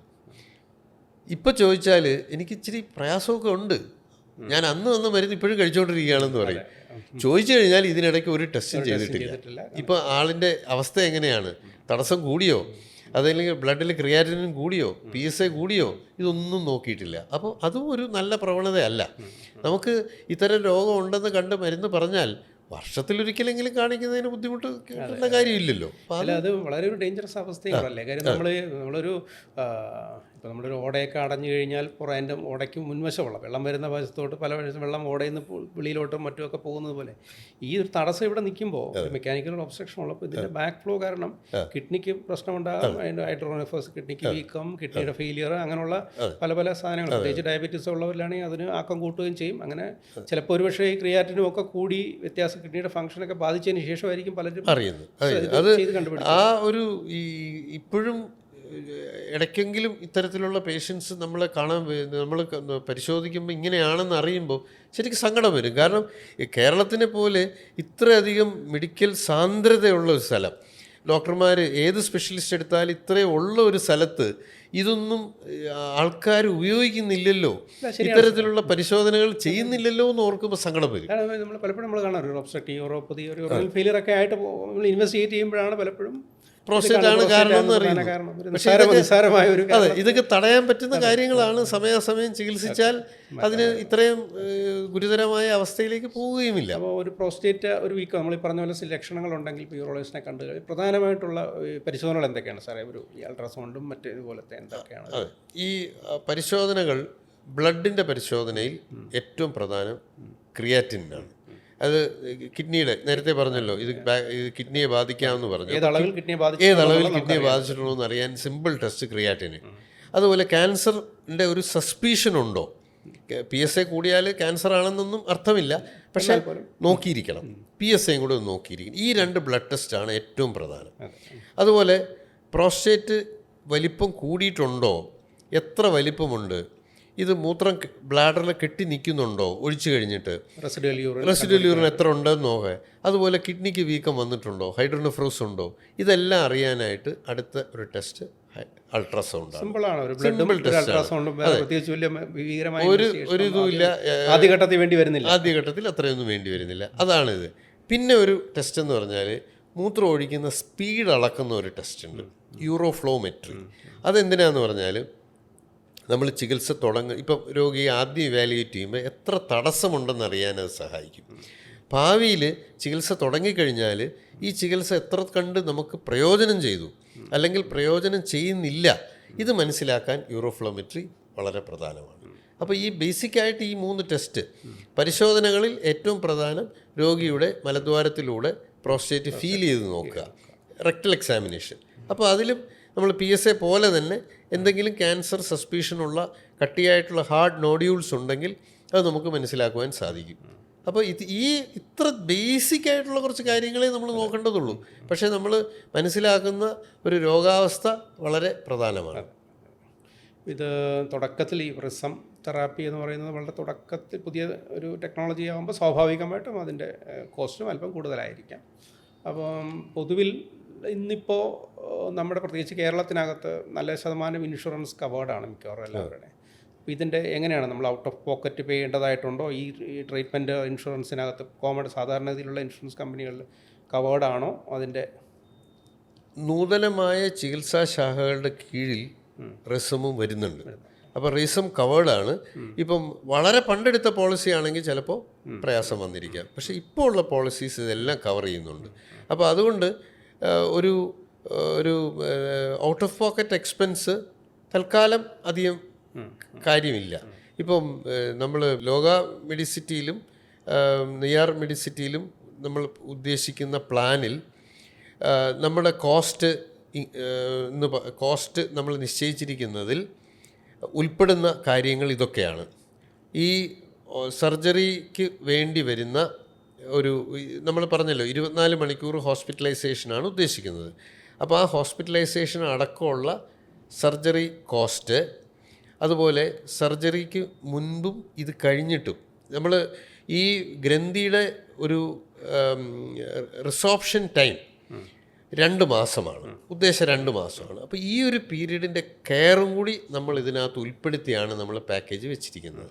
അപ്പോൾ ഈ സമയത്ത് വേണ്ടി വരുന്ന ഒരു ബ്ലഡിൻ്റെ ക്രിയാറ്റിനിൻ ടെസ്റ്റ്, അതുപോലെ ഒരു അൾട്രാസൗണ്ട്, ഇത് ചെറുതായോ എന്ന് മോണിറ്റർ ചെയ്യാനുള്ള ഇതും നമ്മൾ അതിൽ ഉൾപ്പെടുത്തിയിട്ടുണ്ട്. അപ്പോൾ ഇത്തരത്തിൽ എല്ലാം കൂടി ചേരുന്ന ഒരു പാക്കേജാണ് നമുക്ക്. അപ്പോൾ അത് കഴിഞ്ഞ് പിന്നെ ഒരു ക്ലെയിം അങ്ങനെയൊന്നും വരാത്ത രീതിയിൽ ഒരു സിംഗിൾ പാക്കേജായിട്ടാണ് നമ്മളിത് ആവിഷ്കരിച്ചിരിക്കുന്നത്. അതായത് ഇപ്പോൾ ഇത് കഴിഞ്ഞിട്ടുള്ള കെയർ എന്ന് പറയുമ്പോൾ നമ്മൾ ഇത് റിസം അത് ഇഞ്ചക്ഷൻ കൊടുത്തു കഴിഞ്ഞാൽ അടുത്ത ദിവസം ഇതങ്ങ് ചുരുങ്ങത്തില്ല അല്ലേ? ഇല്ല. അപ്പോൾ അത് കുറച്ച് 2 മാസത്തോളമാണ് ഇതിൻ്റെ ടൈം കമ്പനി തന്നെ പറയുന്നത്. 2 മാസമൊക്കെ എടുക്കുന്നതോടുകൂടി അത് പൂർണ്ണമായിട്ട് മാറുന്നു, ആ ഒബ്സ്ട്രക്ഷൻ മാറി കിട്ടുന്നതാണ്. അപ്പോൾ അതുവരേക്കുള്ള ഈ ഫോളോ അപ്പ് കെയറും എല്ലാം ഇവിടെ ഈ ഒരു സമയത്ത് നമ്മൾ ഈ ഇഞ്ചക്ഷൻ കൊടുത്തു കഴിഞ്ഞാൽ ഒരാഴ്ചയോളം നമ്മൾ ട്യൂബ് വെച്ചേക്കും. കാരണം എന്തെങ്കിലും കാരണം കൊണ്ട് മൂത്രം ഒഴിക്കാനൊരു തടസ്സം വരാൻ പാടില്ല. നമ്മളന്ന് പിറ്റേന്ന് വീട്ടിൽ വിടുകയാണല്ലോ. അപ്പോൾ അതുകൊണ്ട് ഒരാഴ്ച കഴിഞ്ഞിട്ടേ ഈ ട്യൂബ് സാധാരണ എടുക്കാറുള്ളൂ. അത് എടുത്തു കഴിഞ്ഞാൽ പിന്നെ ഈ പറഞ്ഞ ഒരു ഫോളോ അപ്പിനാണ് നമ്മൾ ഈ പറഞ്ഞ ഇതും കൂടി അതിൽ പെടുത്തിയിരിക്കുന്നത്. ശരി. അപ്പോൾ നമ്മൾക്ക് ഒന്ന് റിസമിനെ കുറിച്ചൊന്നും നമുക്കൊന്ന് കൺക്ലൂഡ് ചെയ്ത് പറഞ്ഞു കഴിഞ്ഞാൽ ഏറ്റവും നൂതനമായിട്ടുള്ള പ്രോസ്റ്റേറ്റിൻ്റെ ഹൈപ്പർപ്ലേസിയ എന്ന് പറഞ്ഞു, ബെനിയൻ പ്രോസ്റ്റാറ്റിക് ഹൈപ്പർപ്ലേസിയ എന്ന് പറഞ്ഞത് അതിനുള്ള ഏറ്റവും നൂതനമായ ചികിത്സാ രീതിയാണ്. അതിപ്പോൾ കേരളത്തിൽ തന്നെ നമ്മളിതിപ്പോൾ 2ാമത്തെ സെൻറ്ററിലാണ് നമ്മളത് ലോക മെഡിസിറ്റിയും നെയ്യാർ മെഡിസിറ്റിയും ഇൻട്രൊഡ്യൂസ് ചെയ്തിരിക്കുന്നത്. ഇത് പ്രധാനമായിട്ടും ഒരു വളരെ ചെറിയ ഏജ് ഗ്രൂപ്പിൽ 40-50 വയസ്സിൽ വരുന്ന പ്രോസ്റ്റേറ്റ് ഉള്ളവർക്കും അവർക്ക് സെക്ഷൽ ഫങ്ഷനിങ്ങും മറ്റ് ഇതൊക്കെ നിലനിർത്തിക്കൊണ്ട് പോകാൻ, യൂറിനറി ഇൻകോണ്ടിനൻസും ഒക്കെ വരാതെ നിലനിർത്തിക്കൊണ്ട് പോകുന്നതുകൊണ്ട് അവർക്ക് വളരെയധികം അഡ്വാൻറ്റേജ് ഉള്ളതാണ്. ഒപ്പം അല്പം പ്രായമായവരിൽ മറ്റ് അസുഖങ്ങൾ, ഹാർട്ടിൻ്റെ പ്രശ്നങ്ങളും മറ്റ് ബുദ്ധിമുട്ടുകൾ കാരണം ഓപ്പറേഷന് ഉള്ള റിസ്കുകൾ കൂടെ ഉള്ളവർക്ക് അവർക്കും യൂവാണ്. ഇപ്പോൾ 2 എക്സ്ട്രീം ഈ പ്രോസ്റ്റേറ്റിൻ്റെ ഏജിനകത്തും വളരെ യൂസ്ഫുൾ ആയിട്ടുള്ളതാണ്. പിന്നെ അതിൻ്റെ ചെറിയൊരു അതിൻ്റെ റെക്കറിങ് ആയിട്ടുള്ള ഇഞ്ചക്ഷനും മറ്റുമായിട്ടുള്ള കോസ്റ്റും ഒക്കെ വെച്ച് നോക്കുമ്പോൾ തന്നെ ചെറിയ മറ്റൊരു സാധാരണ TURP ചെയ്യുന്നതിനേക്കാളും ഒരു അല്പം കോസ്റ്റ് കൂടുതലാണെങ്കിൽ പോലും ഇതിൻ്റെ ഓവറോൾ അത് കഴിഞ്ഞിട്ടുള്ള പേഷ്യൻറ്റിൻ്റെ മറ്റ് ചിലവുകളും മറ്റും ഒക്കെ കൂടെ നോക്കുമ്പോൾ അത് വലിയൊരു കോസ്റ്റ്ലി ഇതായിട്ട് മാറുന്നില്ല. ഒപ്പം നമുക്കൊരു ഇൻഷുറൻസ് കവറേജ് കൂടി ഉള്ളതുകൊണ്ട് അതൊരു ഏറ്റവും പ്രോമിസിങ് ആയിട്ടുള്ള ഒരു ഇതാണെന്ന് നമുക്ക് തോന്നാം. ഏറ്റവും ഒരു എന്താണ് വളരെയധികം പ്രതീക്ഷയോടുകൂടി ഞങ്ങൾ അതിനകത്ത് കണ്ടപ്പോൾ ഇതിനെക്കുറിച്ച് മനസ്സിലാക്കിയപ്പോൾ ഞാൻ വെച്ചാൽ ഇതൊരു ഒരു റവല്യൂഷനാണ്. കാരണം 17-ാം നൂറ്റാണ്ടിൽ ആവി എഞ്ചിൻ കണ്ടുപിടിക്കുന്ന സമയത്ത് തോമസ് സാവോറിയാണെന്ന് തോന്നുന്നു, അദ്ദേഹത്തിൻ്റെ ഒരു സ്റ്റീം എഞ്ചിൻ കണ്ടുപിടിച്ചിട്ട് 17-18-ാം നൂറ്റാണ്ടിൽ ഇൻഡസ്ട്രിയൽ റവല്യൂഷന് കാരണമായത് ആവി എഞ്ചിൻ എന്നാണ് പറഞ്ഞത്. അതുപോലെ ഒരു പുതിയ ഏജിനകത്തുള്ള പ്രോസ്റ്റേറ്റ് ട്രീറ്റ്മെൻറ്റിന് ഒരു റവല്യൂഷൻ ആകാൻ പോകുന്നതായിരിക്കും ഈ വീണ്ടും താരമാകും. അപ്പോൾ സാറേ, നമ്മൾ റിസപ്റ്റെക്കുറിച്ച് പറയുമ്പോൾ റിസപ്റ്റിൻ്റെ നമുക്കൊരു ചുരുങ്ങിയ വാക്കുകൾ പറഞ്ഞാൽ എന്തായിരിക്കും അതിൻ്റെ അഡ്വാൻറ്റേജും? ഇപ്പോൾ ഇന്നത്തെ ലെവലിൽ ഒരു ചികിത്സയാണെന്നുണ്ടെങ്കിൽ ഇപ്പോൾ സാറിൻ്റെ ഹോസ്പിറ്റലിൽ തന്നെ സെൻട്രലിൽ തന്നെ വന്നു കഴിഞ്ഞാൽ തന്നെ നമ്മുടെ ഇവിടെ നമ്മൾ ചെയ്യുമ്പോൾ എത്ര കോസ്റ്റ് ആകും, എന്താണ് ഇതുകൊണ്ടുള്ള ഏറ്റവും നമ്മുടെ വളരെ മുമ്പിൽ വ്യക്തമായിട്ട് ഉള്ള ഏറ്റവും വലിയ അഡ്വാൻറ്റേജും അതിൻ്റെ ഒരു കോസ്റ്റും ഒന്ന് പറയാം. ഒരു റിസത്തിൻ്റെ ഒരു അഡ്വാൻറ്റേജ് ആയിട്ടും അതിൻ്റെ ഒരു ഏറ്റവും എന്താ പറയുക, അതിൻ്റെ ഒരു നമ്മുടെ ക്യാരക്ടറിസ്റ്റിക് എന്ന് നമ്മൾ പറയുന്ന 6 പോയിൻ്റുകൾ ഞാൻ പറയാം. ഒന്ന്, അതൊരു ഓഫീസ് പ്രൊസീജിയറാണ്. എന്ന് പറഞ്ഞാൽ അത് ചെയ്യാനായിട്ട് വളരെ വലിയ സന്നാഹങ്ങളൊന്നും ആവശ്യമില്ല. ഈവൻ അതുകൊണ്ടാണ് നമുക്കത് ചെറിയ ഹോസ്പിറ്റലൈസേഷൻ, അതായത് നമ്മളിപ്പം ഡേ കെയർ പോലെ രാവിലെ വന്ന് വൈകിട്ട് ചെയ്തു പോകുന്ന രീതിയിലോ ഇൻഷുറൻസിന് വേണ്ടി 24 മണിക്കൂർ ഹോസ്പിറ്റൽ സ്റ്റേയോട് കൂടിയോ ആക്കി ചെയ്യാൻ സാധിക്കുന്നത് അതുകൊണ്ടാണ്. ആദ്യത്തെ പോയിൻ്റ്. രണ്ടാമത്തെ പോയിൻ്റ്, ഏറ്റവും പ്രധാന വിഷയം എന്ന് പറഞ്ഞാൽ ഇതിന് ഒരു ബ്ലീഡിങ്ങോ അങ്ങനെയൊന്നുമില്ല. അതായത് മിനിമലി സർജിക്കൽ ടെക്നിക്കാണ്. ഒരു ഹെമറേജ് അങ്ങനെയുള്ള കോംപ്ലിക്കേഷൻസ് ഒന്നുമില്ല. മൂന്നാമത്തേതെന്ന് പറഞ്ഞാൽ ഇതിന് എറക്ടൈൽ ഡിസ്ഫങ്ഷൻ, ഇജാക്കുലേറ്ററി ഡിസ്ഫങ്ഷൻ ഇതൊന്നുമില്ല. സെക്ഷൽ സൈഡ് എഫക്ട്സ് തീരെയില്ല. 4 യൂറിനറി ഇൻകോണ്ടിനൻസ്, മൂത്രം ലീക്ക് ചെയ്യുന്ന ഒരവസ്ഥ അതുമില്ല. 5-മത്തേതെന്ന് പറഞ്ഞാൽ ഈ ഒരു പ്രക്രിയ കൊണ്ട് വേറെ അവയവങ്ങൾക്കൊന്നും ഒരു ഡാമേജ് വരുന്ന രീതിയിൽ ഒരു ശരീരത്തിൻ്റെ മറ്റ് അവയവങ്ങളിലേക്ക്, നമ്മൾ നേരത്തെ പറഞ്ഞു ടി ആർ പി ചെയ്യുമ്പോഴത്തേക്ക് ഒരു പക്ഷേ നമ്മൾ ഗ്രന്ഥിക്ക് പുറത്തേക്ക് നമ്മൾ കട്ട് ചെയ്ത് പോയാൽ നമ്മുടെ ബ്ലഡിൽ ഫ്ലൂയിഡ് ഷിഫ്റ്റ് വരാം. അതുപോലെ സോഡിയം പൊട്ടാസ്യം TURP സിൻഡ്രോം എന്നൊക്കെ പറയുന്നത് ഇതൊന്നും ഇതിനകത്ത് വരേണ്ട കാര്യമില്ല. കെയർഫുള്ളായിട്ട് ചെയ്താൽ ഇതൊന്നും വരേണ്ട കോംപ്ലിക്കേഷൻസ് റേറ്റ് വളരെ കുറവാണ്. പിന്നെ ഒരു ഏറ്റവും പ്രധാനം, എല്ലാ പ്രായക്കാർക്കും ഇതിന് അഡ്വാൻറ്റേജസ് ഉണ്ട്. ഏറ്റവും ചെറുപ്രായക്കാർക്ക് സെക്ഷൽ ഫങ്ഷൻസ് എല്ലാം പ്രിസേർവ്ഡ് ആണെന്നുള്ളത്, വയസ്സായവർക്ക് സർജറിക്ക് എടുക്കാൻ പറ്റുന്നവരുടെ ഒരു റേഞ്ച് വളരെയധികം കൂട്ടുന്നുണ്ട്. അപ്പോൾ ചുരുക്കത്തിൽ ഇതാണ് ഇതിൻ്റെ ഒരു അഡ്വാൻറ്റേജസ് ആയിട്ട് നമ്മൾ പറയുന്നത്. അവസാന വാക്ക് ഇതിൻ്റെ ഒരു കോസ്റ്റാണ്. ഇപ്പം നേരത്തെ ഞാൻ പറഞ്ഞു പാക്കേജിൽ എന്തൊക്കെ പെടുന്നു എന്നുള്ളത്. ഈ മെഷീൻ്റെ കോസ്റ്റ്, അതായത് ഇതിൻ്റെ കോസ്റ്റ് വരുന്നതിൻ്റെ ഒരു പ്രധാന കാരണം നമ്മളിതിന് ഉപയോഗിക്കുന്ന ഇലക്ട്രോഡാണ്. നമ്മളിതിന് ഉപയോഗിക്കുന്ന ഉള്ളിലേക്ക് കടത്തുന്ന ഒരു സ്കോപ്പിന് അത് അതിനൊരു നിശ്ചിത നമ്പർ ഓഫ് ഇഞ്ചക്ഷൻസേ അതുകൊണ്ട് സാധിക്കുകയുള്ളൂ. അത് കഴിഞ്ഞാൽ നമുക്ക് ആ ഉപകരണം ഉപയോഗിക്കാൻ സാധിക്കില്ല. അപ്പോൾ ആ ഒരു ഉപകരണത്തിന് ഏതാണ്ട് ഒരു 1.5 ലക്ഷം രൂപയോളം വിലയുണ്ട്. അതാണ് ഇതിൻ്റെ കോസ്റ്റ് കൊണ്ടുവരുന്നത്. ഇതൊരു ഒറിജിനൽ റിസർച്ച് പ്രോഡക്റ്റാണ്. അപ്പോൾ അതിൻ്റെ ഒരു ഇൻവെസ്റ്റ്മെൻറ്റും ഉണ്ട്. അപ്പോൾ ഇപ്പോൾ ലോക മെഡിസിറ്റിയിലും അതുപോലെ നെയ്യാർ മെഡിസിറ്റിയിലും നമ്മൾ കൊണ്ടുവരുന്ന പാക്കേജ് 2 ലക്ഷം രൂപയാണ്. 2 ലക്ഷം രൂപയ്ക്ക് ഈ പ്രൊസീജിയർ ചെയ്ത് കൊടുക്കാമെന്നാണ് മാനേജ്മെൻറ്റ് തീരുമാനിച്ചിരിക്കുന്നത്. അപ്പോൾ ഈ ഒരു 2 മാസത്തെ ഫോളോ അപ്പ് അടക്കം ഉള്ള ആ സമയത്ത് വേണ്ട ടെസ്റ്റുകളും അടക്കം കൊടുക്കുന്നത് പാക്കേജ് 2 ലക്ഷം രൂപയാണ്. അപ്പോൾ അത് മറ്റ് സെൻറ്ററുകളെയൊക്കെ അപേക്ഷിച്ച് വളരെ ഒരു ആദായകരമായ, രോഗികൾക്ക് ആദായകരമായ ഒരു പാക്കേജ് ആണെന്നാണ് ഞങ്ങളുടെ പ്രതീക്ഷ. ഒരു 50% അതെ, പകുതിയോളം റേറ്റുകളെ വരുന്നുള്ളൂ. അതെ. മറ്റ് സ്ഥലത്ത് ഞാൻ പേരൊന്നും പറയുന്നില്ല, മറ്റ് പല സ്ഥലത്തേക്കായാലും ആദായകരമായിട്ടാണ് ഇത് കാണുന്നത്. പിന്നെ ഒരു കാര്യം കൂടി പറയാൻ ഉദ്ദേശിക്കുന്നു. അതായത് ഇന്ത്യയിൽ തന്നെ ഇത് ഏതാണ്ട് ഒരു 11-12 സെൻറ്ററുകളിലേ ഇപ്പോൾ ആയിട്ടുള്ളൂ. അപ്പോൾ ഈ ഒരു വേവ് ഇനി വരാനിരിക്കുന്നു. ആ വേവിൽ നമ്മൾ ആദ്യം കടന്നു എന്നുള്ളത് മാത്രമാണ് ഇതിനകത്ത് പറയാനുള്ളത്. അപ്പോൾ കേരളത്തിൽ ഉള്ള ഒരു റെസമിൻ്റെ ഒരു റെവല്യൂഷൻ്റെ പതാകവാഹകരാണ്. ആവാനുള്ള ആഗ്രഹമാണ് ഇവിടെ ഉള്ളത്. അതിൻ്റെ ഇതുവരെയുള്ള റിസൾട്ടിൽ നിന്നും പ്രചോദനമെടുത്താണ് ഈ ഒരു പ്രക്രിയ നമ്മൾ തിരുവനന്തപുരത്ത് കൊണ്ടുവരുന്നത്. അപ്പോൾ ഈ പ്രോസ്റ്റേറ്റിനെ കുറിച്ച് നമ്മൾ കംപ്ലീറ്റ് ചെയ്യുമ്പോഴത്തേക്ക് ഈ പ്രോസ്റ്റേറ്റിനക നമ്മൾ രോഗിയെ കണ്ട ലക്ഷണങ്ങൾ കണ്ട് പരിശോധനകൾ നടത്തി കഴിഞ്ഞാൽ രോഗിക്ക് ആദ്യകാലം കുറച്ച് മെഡിസിൻസൊക്കെ, ചില രോഗികൾക്ക് മെഡിസിൻ മതിയാകുമായിരിക്കും. പിന്നെ അത് കഴിഞ്ഞിട്ട് സർജറികൾ. ഇപ്പം ഇത് റസം മാറ്റി നിർത്തി കഴിഞ്ഞാൽ നമുക്ക് എന്തൊക്കെ സർജറികളാണ് സാർ ഇന്ന് അവൈലബിൾ ആയിട്ടുള്ളത് നമ്മളെ പലതരം രോഗികൾക്കായിട്ടുള്ളത്? ഈ ഒരു എല്ലാ രോഗികളിലും സർജറി വേണ്ടി വരുമോ? അത് ഞാൻ ആദ്യം പറയാൻ ഉദ്ദേശിക്കുന്നത്, ഈ പ്രോസ്റ്റേറ്റ് ചികിത്സയ്ക്ക് മരുന്നുകൾ വരുന്നത് ആക്ച്വലി ഒരു 1993 വരുന്നത്. ആ സമയത്താണ് ആദ്യമായിട്ടൊരു മരുന്ന് ടെർസോസിൻ വരുന്നത്. അപ്പോഴാണ്. അതിനുശേഷം ടാംസിലോസിൻ വന്നു. അതെ, ആൽഫ ബ്ലോക്കർ എന്നുള്ള കാറ്റഗറിയിൽ വരുന്ന ടെർസോസിൻ വരുന്നത് 1993. അപ്പോൾ അതോടൊപ്പം തന്നെ പിന്നെ ടാംസിലോസിൻ വന്നു, സിലഡോസിൻ വന്നു, ആൽഫസോസിൻ വന്നു. അതുപോലെ ഗ്രന്ഥി ചുരുങ്ങാനായിട്ട് ഡ്യൂട്ടസ്റ്ററൈഡ് വന്നു. അതിന് മുമ്പ് ഫ്ലൂട്ടമൈഡ് വന്നു. അപ്പോൾ ഈ മരുന്നുകളെല്ലാം വന്നതുകൊണ്ട് പണ്ടത്തെ പോലെ നമുക്ക് എല്ലാവർക്കും സർജറി ചെയ്യേണ്ട ഒരു അവസ്ഥയില്ല. മരുന്ന് കൊടുത്ത് മരുന്നിൽ പ്രതികരണമില്ലാത്ത രോഗികൾക്ക് സർജറിയെക്കുറിച്ച് ചിന്തിച്ചാൽ മതി. അതൊരു വലിയൊരു കാര്യമാണ്. കാരണം 90കളിലൊക്കെ ഈ ഒരു അവസരം നമുക്കില്ലായിരുന്നു. ഇനി ആർക്കാണ് സർജറി? പ്രോസ്റ്റേറ്റിന് എൻലാർജ്മെന്റ് ഉണ്ട് എന്ന് കഴിഞ്ഞാൽ അതിന്റെ സർജറി മാത്രം മാറ്റേണ്ട ആവശ്യമില്ല. മറ്റ് ചികിത്സാ രീതികളിലോട്ട് പോകേണ്ട ആവശ്യമില്ല. ഈ ഗ്രന്ഥി വലുതായി എന്ന് പറഞ്ഞ് ചികിത്സ എടുക്കേണ്ട ആവശ്യവും പലപ്പോഴും വരുന്നില്ല. നമ്മളെ എത്രമാത്രം മൂത്രതടസ്സമുണ്ട് എന്നുള്ളതും കൂടി വെച്ചിട്ടാണ് നമ്മൾ ട്രീറ്റ്മെൻറ്റ് എടുക്കണോ വേണ്ടേ എന്ന് തീരുമാനിക്കുന്നത്. ഏതൊക്കെ രോഗികളിലാണ് നമ്മൾ സർജറിയിലേക്ക് പോകേണ്ടി വരിക, സർജറിയിലേക്ക് പോകേണ്ടി വരിക? ഇപ്പോൾ മരുന്ന് കഴിച്ചു തുടങ്ങി, മരുന്നിന് പ്രതികരണമില്ല. ഒരു പക്ഷേ ആദ്യം തന്നെ പ്രതികരണമില്ലാത്തവരായിരിക്കാം, ഒരു 2 വർഷം കഴിച്ചിട്ട് പ്രതികരണമില്ലാന്ന് കണ്ടവരായിരിക്കാം. അങ്ങനെയുള്ളവർക്ക് സർജറി എന്തായാലും വേണം. അടുത്ത ഒരു കാറ്റഗറി മരുന്ന് കഴിക്കാൻ സാധിക്കുന്നില്ല.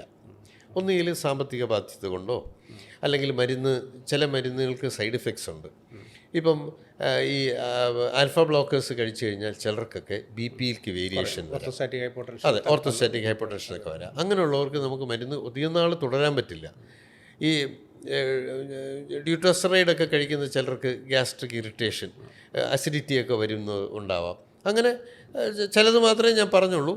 അപ്പോൾ അത്തരത്തിലുള്ള മരുന്ന് അവിടെ ഇടയ്ക്കൊരു കാര്യം, അവിടെയും ഈ സ്ഥിരമായിട്ടുള്ള ഡോക്ടറുമായിട്ടുള്ള ഫോളോ അപ്പാണ് മിസ്സാകുമ്പോഴാണ് പലപ്പോഴും പ്രശ്നം വരുന്നത്. അതെ, നമുക്കൊരു മരുന്നിന് പ്രശ്നം ഉണ്ടെന്നുണ്ടെങ്കിൽ അതങ്ങ് മതിയാക്കി ട്രീറ്റ്മെന്റ് നിർത്തുകയല്ല വേണ്ടത്. ഡോക്ടറെ കണ്ടു വേറെ മരുന്നുണ്ടോ അത് കഴിക്കാൻ അവസരമുണ്ട്. ഞാനിപ്പം നേരത്തെ പറഞ്ഞതിൽ നിന്ന് തന്നെ 2 കാറ്റഗറി മരുന്നുണ്ട്. ആ ഓരോ കാറ്റഗറിയിൽ ആദ്യത്തെ കാറ്റഗറി ആൽഫ ബ്ലോക്കേഴ്സിൽ ഒരു 4 മിനിമം ടൈപ്പ് മരുന്നുകളുണ്ട്. മറ്റേ ടെസ്റ്റോസ്റ്ററോൺ ബ്ലോക്ക് ചെയ്യുന്ന മരുന്നുകളിൽ 2 കാറ്റഗറിയെങ്കിലും ഉണ്ട്. അപ്പോൾ ഇത് മരുന്നുകൾ മാറി മാറി നമുക്ക് നോക്കാവുന്നതേ ഉള്ളൂ. പക്ഷേ ഇത് ഫലമില്ല എന്ന് കണ്ടാൽ നമ്മൾ സർജറിയിലേക്ക് കടക്കേണ്ടതാണ്. അടുത്തൊരു കാറ്റഗറി എന്ന് പറഞ്ഞാൽ നമ്മൾ മൂത്രം ഒഴിക്കാൻ പറ്റാതെ വന്നിട്ട് ട്യൂബ് ഇട്ടു. അവർക്ക് നമ്മൾ ട്യൂബ് എടുത്തു കഴിഞ്ഞിട്ട് മൂത്രം പോയില്ല എന്ന് പറഞ്ഞാൽ റിഫ്രാക്ടറി റിട്ടൻഷനായി. റിഫ്രാക്ടറി റിട്ടൻഷൻ അടിക്കടി വരുന്ന ഒരു രോഗിക്ക് സർജറി അല്ലാതെ വേറെ മാർഗമില്ല. മൂന്നാമത്തെ ഒരു കാറ്റഗറി, നമ്മൾ പ്രോസ്റ്റേറ്റ് കണ്ടുപിടിക്കുമ്പോൾ തന്നെ മൂത്രസഞ്ചിക്കകത്ത് കല്ലുകളുണ്ട്, അതായത് സ്റ്റോൺസ് ഒക്കെ ഫോം ചെയ്തു മൂത്രം കെട്ടി നിന്നിട്ട്. അവർക്കും സർജറി അല്ലാതെ വേറെ മാർഗമില്ല. നാലാമത്തെ ഒരു കാറ്റഗറി, ഒരു പക്ഷേ ഈ ട്രീറ്റ്മെൻറ്റിനിടയ്ക്ക് എപ്പോഴേലും രക്തസ്രാവം ഉണ്ടായി അത് ഗ്രന്ഥി വലുതാണെന്ന് കണ്ടാൽ ചിലപ്പോൾ മരുന്നിൽ അത് കൺട്രോൾ ചെയ്യാൻ സാധിച്ചില്ലെങ്കിൽ സർജറി തന്നെ വേണ്ടി വരും. ഇനി അടുത്ത ഒരു കാറ്റഗറി എന്ന് പറഞ്ഞാൽ നമുക്ക് ഈ മരുന്ന് കഴിച്ചുകൊണ്ടിരിക്കെ, അല്ലെങ്കിൽ ഈ ചികിത്സ നമ്മൾ രോഗം കണ്ടുപിടിക്കുമ്പോഴോ എപ്പോഴെങ്കിലും പിന്നീട് ഒരിക്കലോ നമ്മൾ നേരത്തെ പറഞ്ഞ പോലെ ക്രിയാറ്റിനിൻ കൂടി, അതായത് ഈ പ്രഷർ കൂടിയിട്ട് കിഡ്നിയെ ബാധിച്ചു, റീനൽ ഫംഗ്ഷൻ മാറിക്കഴിഞ്ഞാൽ പിന്നെ മെഡിസിന് റോളൊന്നുമില്ല. നമ്മൾ സർജറി ചെയ്ത് തടസ്സം മാറ്റുക തന്നെ വേണം. ഒബ്സ്ട്രക്റ്റീവ് ന്യൂറോപ്പതിയായി അവിടെ തടസ്സം. Obstructive neuropathy. അങ്ങനെ ഒരു 5-6 കാറ്റഗറിയിലേക്ക് നമുക്ക് പറയാൻ പറ്റും. ഈ രോഗികൾക്ക് ഇതിൽ പെടുന്ന ആൾക്കാർക്ക് സർജറി തന്നെ അവർ കൺസിഡർ ചെയ്യേണ്ടി വരും. അവിടെ നമ്മൾ സമയബന്ധിതമായി സർജറി ചെയ്താൽ അവരുടെ ഒരു ആക്ടിവിറ്റിക്കും തടസ്സമില്ലാതെ അവർക്ക് നിത്യജീവിതത്തിലേക്ക് തിരിച്ചു പോകാൻ സാധിക്കുന്നതാണ്.